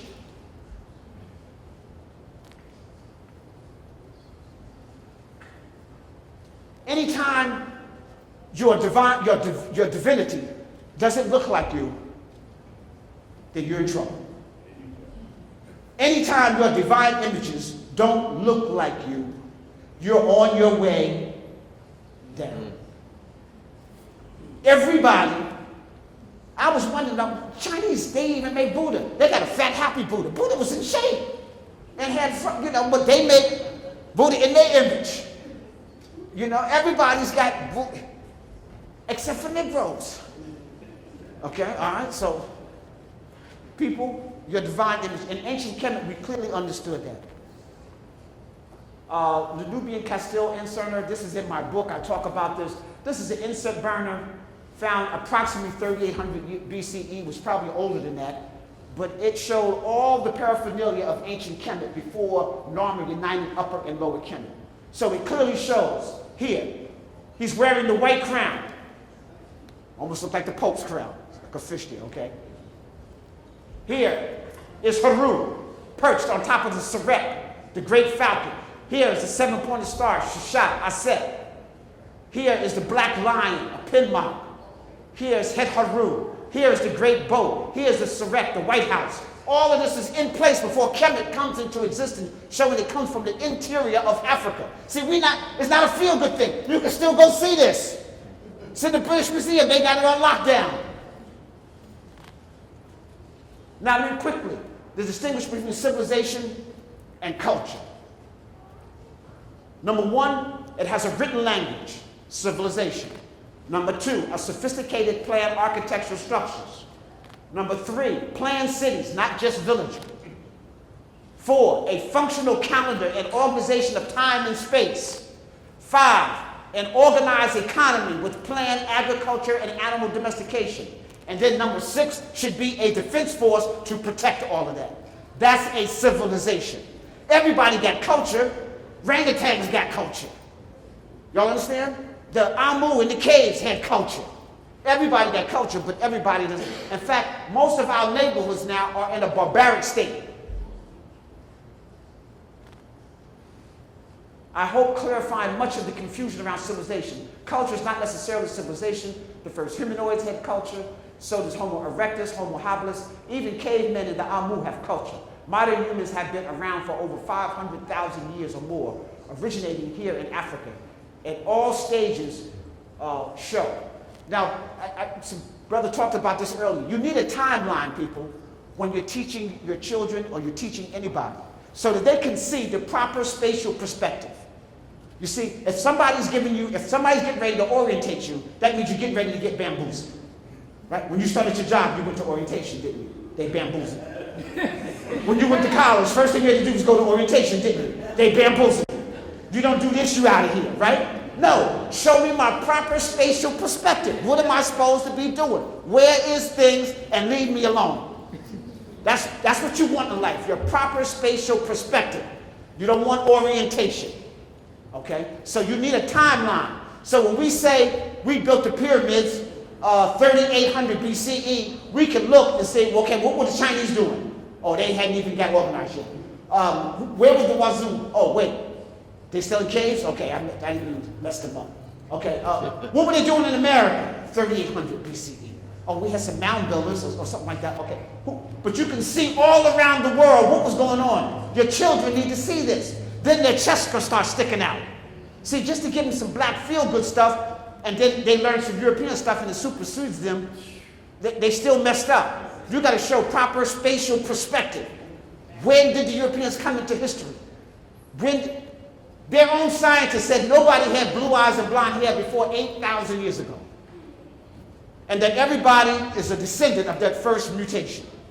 And that people who are melanin deficient is a mutation. This is not bad mouthing nobody, this is a fact. If I write something on your paper, brother, and it's in black ink, and then I make 20 Xerox copies of it, a Xerox copy of the Xerox copy is, eventually you just got a white piece of paper. All the vital information is out, it's gone. Well, that's what happened with the Wazungu. All the vital information is gone. This is what the priests look like in ancient Kemet. Wearing white. Now we wear black to funerals because we imitate the imitators. Europeans came and they saw Mkuu was black, and the priests had black who were preparing the body, so they thought you were supposed to wear black because you see, in ancient time they didn't even bury their dead. Uncle Bob just got thrown in the corner. Okay, and then when you got thirsty, you reached his head out and drank out of his head, the skull. Okay? Ancient Asians burnt their dead because they were very nomadic, so they wanted to take grandpa with them. So they burned them, put the ashes in a sack or urn, took grandpa with them. Every once in a while they sprinkle them on their dinner. Okay, all right, so that's their culture. Sometimes you had an affection with water, so sometimes you want your ashes sprinkled in the ocean or things of that nature. We buried our dead. The concept of 6 foot under comes from Africa, going back to Mother, Father, Earth. Now, I know y'all used to say a Mother Earth, but we call the Earth Geb. But because you learned it from the Greeks, who were upside down, inside out, and backwards, you imitating them, so you're going Mother Nature. Y'all check me out. Every solid, so let me throw some science in here. Everything that appears to be a solid is a masculine energy. And every masculine energy is surrounded by a feminine energy. You can look under a microscope. So the earth is a masculine energy, and the atmosphere around it is the feminine energy. We call that Nut. So we have Geb and Nut. Nut is the life force that gives life to the masculine energy. All right? And that's happening in everything in the universe, or at least on our planet. All right? So we have to put things in a proper scientific perspective. And until the feminine energy is developed, there could be no life. Once the ozone layer totally was developed, now life could appear on Earth. So I'm just trying to show you the science from a scientific perspective. This is talking about the 7 heavenly bodies and talking about the planets. Most of us are walking around trying to... Astrology, let me just say, astronomy is the study of the heavenly bodies. Astrology is the study of those heavenly bodies, how they affect human beings on the planet. So the two are different. We are the ones that named these beings. We are the name these 12 zodiac or Haru visions. Haru vision is what you call zodiac or horoscope. Hora is from the word Haru, and scope is vision. So Haru's vision. Okay? And so how many people who think they're Cancer? You got any Cancers in the house? Cancer 1. So they told you was a crab, brother, going sideways. No, that's supposed to be Kepler. It's a scarab coming into being, coming into light, coming into knowledge. You see how they got the stuff all backwards and wrong? So that's why you need to study your stuff. So that's what I'm just going through here. Aries was Amen, Taurus, Ha'ak or Heharu, Gemini, Shu Tefnut, Cancer, Kepler, Leo is Haru Im Aketi, Sekhmet, Virgo, Aset, Libra, Ma'at, Scorpio is Serket. Here, Scorpion. They didn't know who the woman was and didn't ask nobody. They said, well, I see a scorpion on their head, so we're just going to call that sign Scorpio. No, Serket was a great healer. She healed scorpion bites. She was a divine healer. Okay, she was a holistic medicine woman. Okay, but they got the stuff all backwards because you're following upside down people. Sagittarius was Kensu and Neat. Capricorn was Harry Chef. Aquarius Ha'api. And Pisces Hatmayit. This is talking about the elements. We knew your disposition, whether you were fire, earth, water, or air. We are the ones that plotted this, y'all. I don't have time to go through it in great detail. We had celestial Necharu. That's celestial dedicated to creating the heavens. Then we had trilestial Necharu. Necharu that was responsible for here and earth. And then we had something called the Duat Necharu. Necharu who were responsible for transformation. Asar, look, your image. The rod, the Heka. This is Heka here, the staff. And the Nkaka, the thread, the grain. So in the Bible, talking about the rod and thy staff comfort me. This is where they get that from. The rod and the staff. This Heka just means that I can, it's a shepherd's staff. It means that I can guide you and lead you. So that's what the rule is saying. The Nkaka means that I can feed you. But just like the Chinese nunchak, if you got out of line, I can whoop that tail.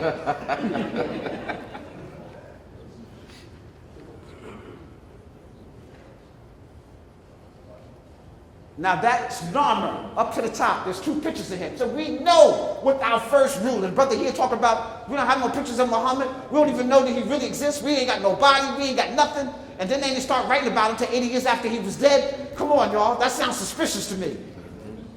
Here, Narmer, our first ruler of Upper and developing the first nation state in the modern era.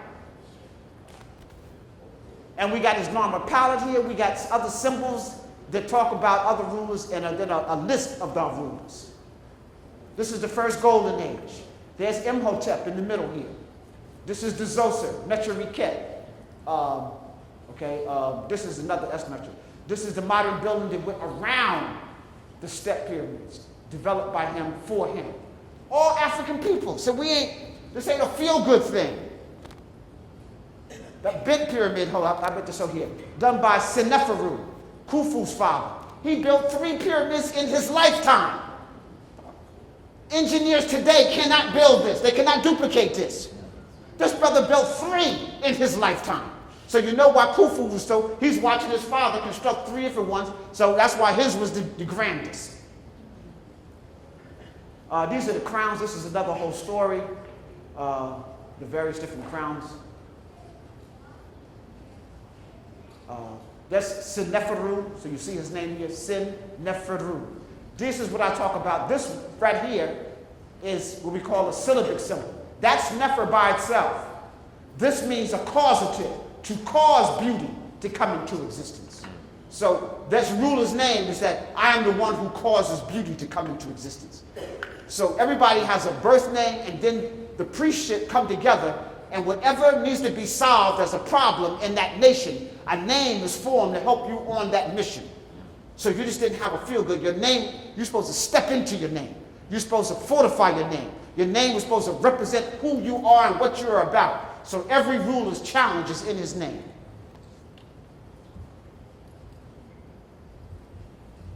Oh, here's one here.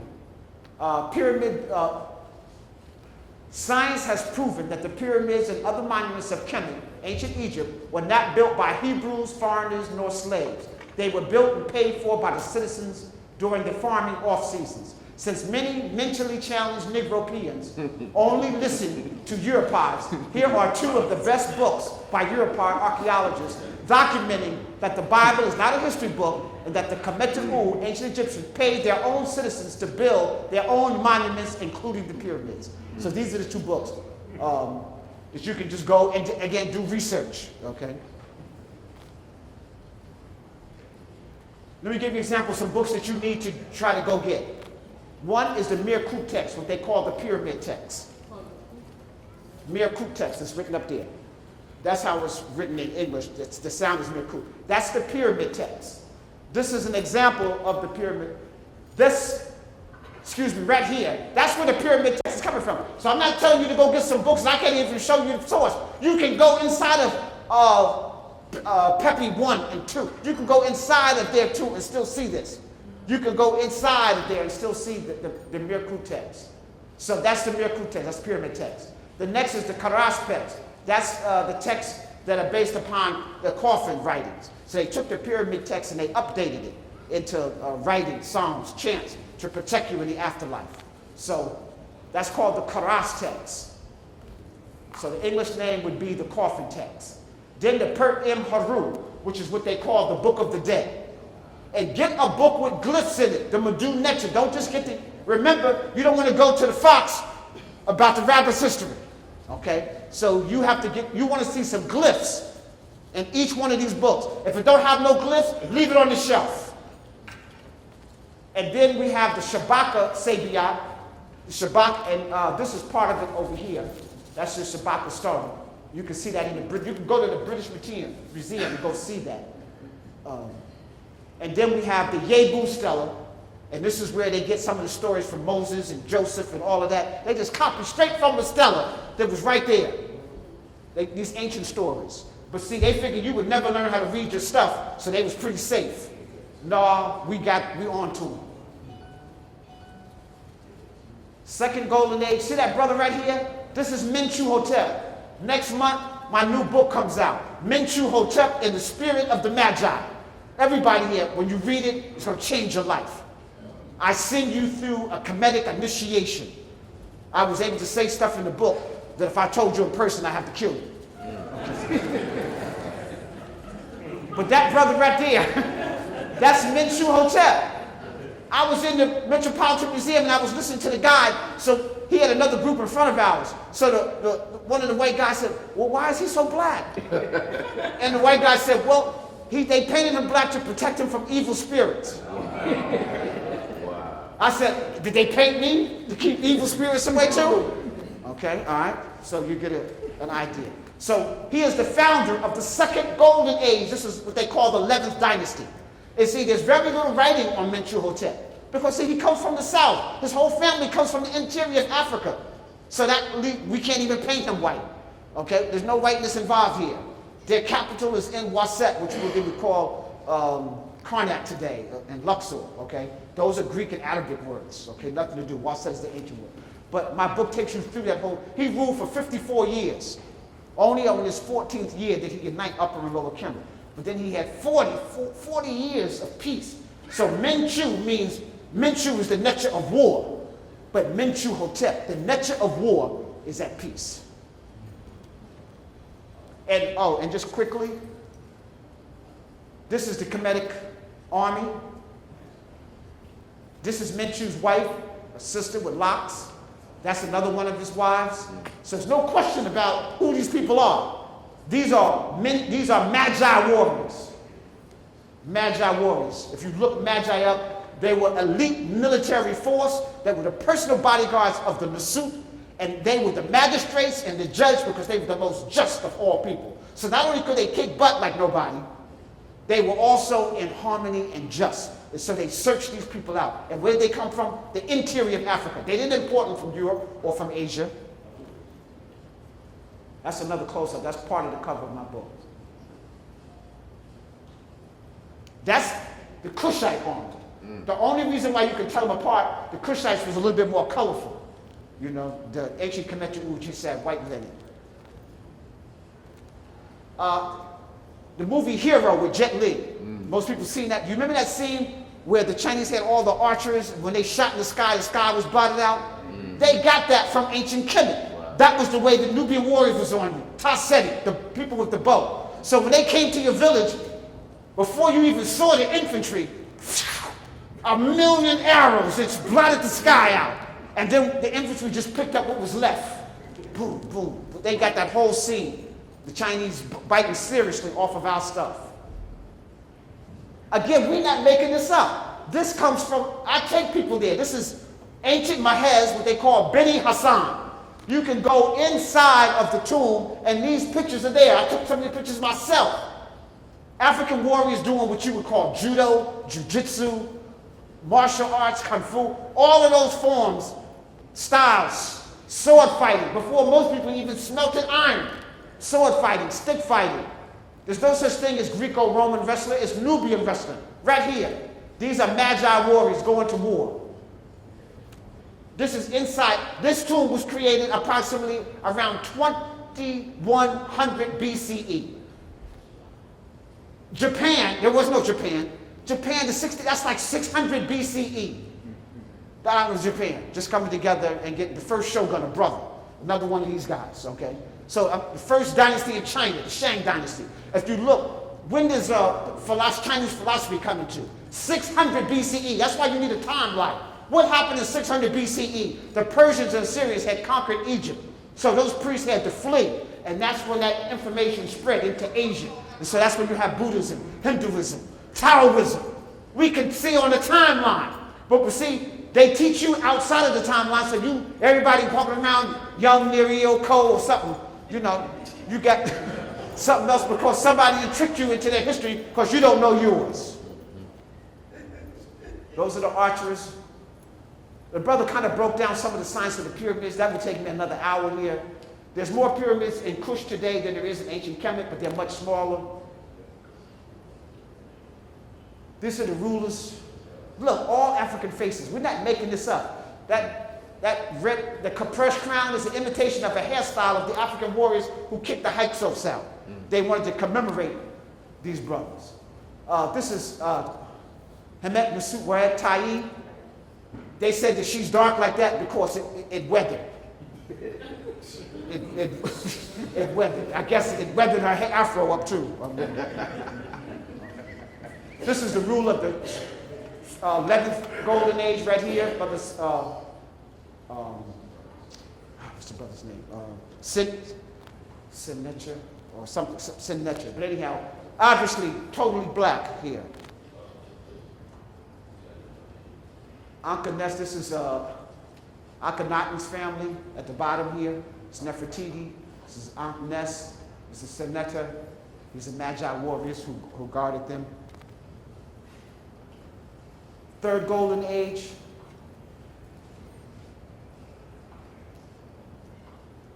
Gemstones and crystals. The body of Tutankhamun, red jasper. Red jasper operates on your reproductive system. It operates on energy. It grounds you. It's there. Now, they didn't wear blue hair. I see some sisters running around with blue hair. No, they didn't have blue hair. That is depicted blue because blue was lapis lazuli. That was considered the wisdom stone. So the hair here is blue because it represents wisdom. Carnelian. That's carnelian here and over here. Carnelian operates on your sacral. That's your reproduction. It also represents intuition. Now, if you just left McDonald's, that's indigestion. Intuition is when the stomach is empty and the body can now digest this enzymes, and it activates your mind and your consciousness. And so you notice the great sages all fast. They didn't have a Whopper when they was trying to write the sacred books, or fish or something, okay? All right, they were fasting and only eating off of the land. These are gemstones and crystals. I know y'all think this is modern. No, this is from the Cairo Museum. These were actually cut in ancient Kemet. All of this. We didn't have jewelry. We had Sa. Sa means spiritual protection. Everything had to have a purpose. So when you put a talisman on, the image had some purpose, some function. The stones had some function, some person. The vibration was to help you on your mission. So they had Sa. And I wanted to show here, again, do your research. All of those natural elements were in Kemet and Kosh. You can see gold, malachite, copper, amethyst, feldspar, tin, granite, turquoise, malachite, limestone, natron, basalt. All the stuff they needed was there. And it's still there now. Rose quartz soothes pain from cuts, scrapes, and bruises. It's also a loving energy for calming, which also helpful, especially for kids. Malachite, this greenstone, is wonderful for all general pain relief. Hold these stones near you in your site of pain, and it will help dissipate. It's a vibration. One color to the next is just a vibration, y'all. So this isn't like some hocus pocus stuff. Hospitals are beginning to use this. The waiting room now is one color, right? Because you don't be biting your tails, your nails off, you know. They want to soothe you down. You never have a kid's nursery red and orange. They be bouncing off the wall. You want a soothing blue, light color. Recovery room was in green. The operating room was in a pastel green. You know, so these colors, we know vibration. On your shrine, you want these colors. You want to produce something. When you wear, you come out in a hot red outfit, wonder why everybody looking at you.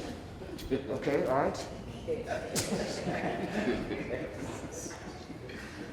Here, I'm just giving you the Mkuu Mzee words and the colors and stuff in Mkuu Mzee. So people talk, we can't read. No, we know the language. We understand. And we do comparative studies. The fourth golden age, Dr. Clark said this was our last great walk in the sun in the Happy Valley. This is what we do to our enemies, y'all. Do you understand that? Every Nasut Biti showed that he was capable of doing this. So if your leaders don't show you they're capable of doing this, they're not your leaders. We can guide you, we can help feed you, and we can protect you. That has to be happening. So when I teach people all my initiates, they learn the Mkuu Mzee, they learn the Kemetic spiritual system, they learn meditation, yoga, they learn martial arts, because you gotta be able to do it if it's necessary. You learn 45 and shotgun.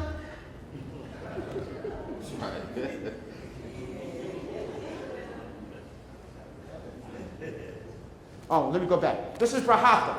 Brahapa is the first person, okay, he's the first person where we see the 42 oracles of Ma'at. So this is where we do our research. He's found in the Valley of the Kings. They kind of claim they don't know who he is. But he's a Magi. And the first person in the Magi, again from ancient Kush, and this is the first place they find the 42 oracles of Ma'at. We're going to wind down.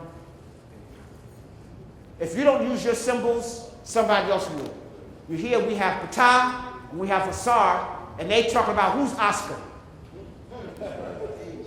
Okay, American seal, imitating the commander seal, the all-seeing eye, falcon. The Tekken, these are Tekkens all around the world. All these Tekkens come from Africa. These are not your ancestors in the middle. All those people had slaves. Know your story through your own classical language, the Mkuu Mzee. Africa is our center of gravity, our culture and spiritual mother, father, and beating heart, no matter where you live on the face of this planet. I am the ancestors. Surround yourself with those in the same mission. You see them up here? So your posse need to be strong.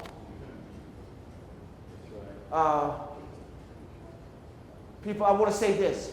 People often say, all right, Mfundishi, this was a nice feel-good, rah-rah. I'm saying, no, it was to activate your pineal gland so that you can move to action. And sometimes you need that motivation every day. There's nothing wrong with having motivation every day. Do you wash every day? Yes. Right. You can't say, oh, I bathed last week. I listened to a tape last month. No, you need to be inspired every single day so that you stay on your mission. Remember, Ra is out every single day, right? All the letter rule every single day. You read books once a year. Every single day you need to be improving. If you're not improving, you're going backwards because your enemy has what? Has think tanks going 24/7. Y'all understand that? So we got a tremendous job. People, if I've said anything of value, learn. Learn the Mkuu Mzee so that you don't have to take your enemy's word for it. You heard the expression, the writing is on the wall? Well, it's still on the wall, waiting for you to read it. Ankh West.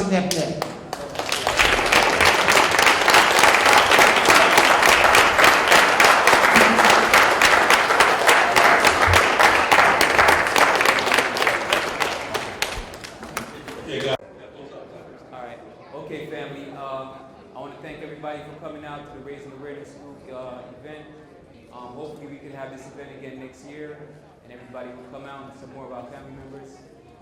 Thanks again for coming out, and please bear with me as we go through our libation for closeout. Hotep, everybody.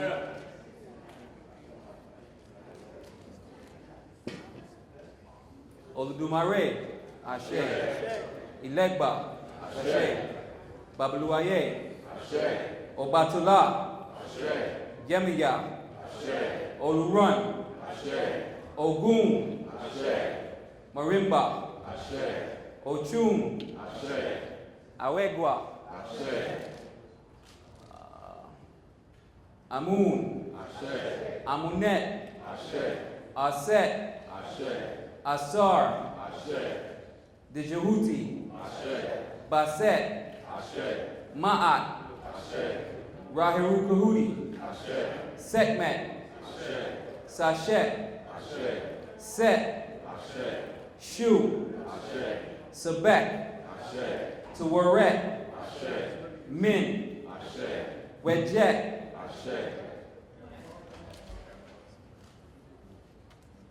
Allah, Ashe. Anu, Ashe. Asa, Ashe. Chuatua, Ashe. Chokuti, Ashe. Jiwama, Ashe. Now to our ancestors that passed and perished in struggle. Malcolm X, Ashe. Marcus Garvey, Ashe. Martin Luther King, Ashe. Denmark Vesey, Ashe. Khalid Muhammad, Ashe. Lamar Smith, Ashe. Emmett Till, Ashe. Don Errol Reese, Ashe. Harriet Tubman, Ashe. Sojourner Truth, Ashe. Toussaint Overture, Ashe. Dutty Bookman, Ashe. Bob Marley, Ashe. Shaka Zulu, Ashe. Yaa Santiwa, Ashe. Trayvon Martin, Ashe. Eric Garner, Ashe. Tamir Rice, Ashe. Sandra Bland, Ashe. Arthur Sterling, Ashe. Mika Smith Johnson, Ashe. Gavin Long, Ashe. All right, family, thanks for coming out. Have a good day. That's it for the Raising Awareness event. Okay, guys, thanks for coming out. We appreciate it. We had to cut the program a little short because we ran out of time. But please put your emails on that list that we got going around. You guys on the list of upcoming events and information. I have to come back around. Please support the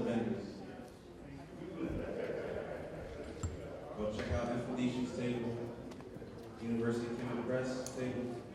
My good brother in the middle. Everybody, Good so I put the artwork. emails on? Good literature.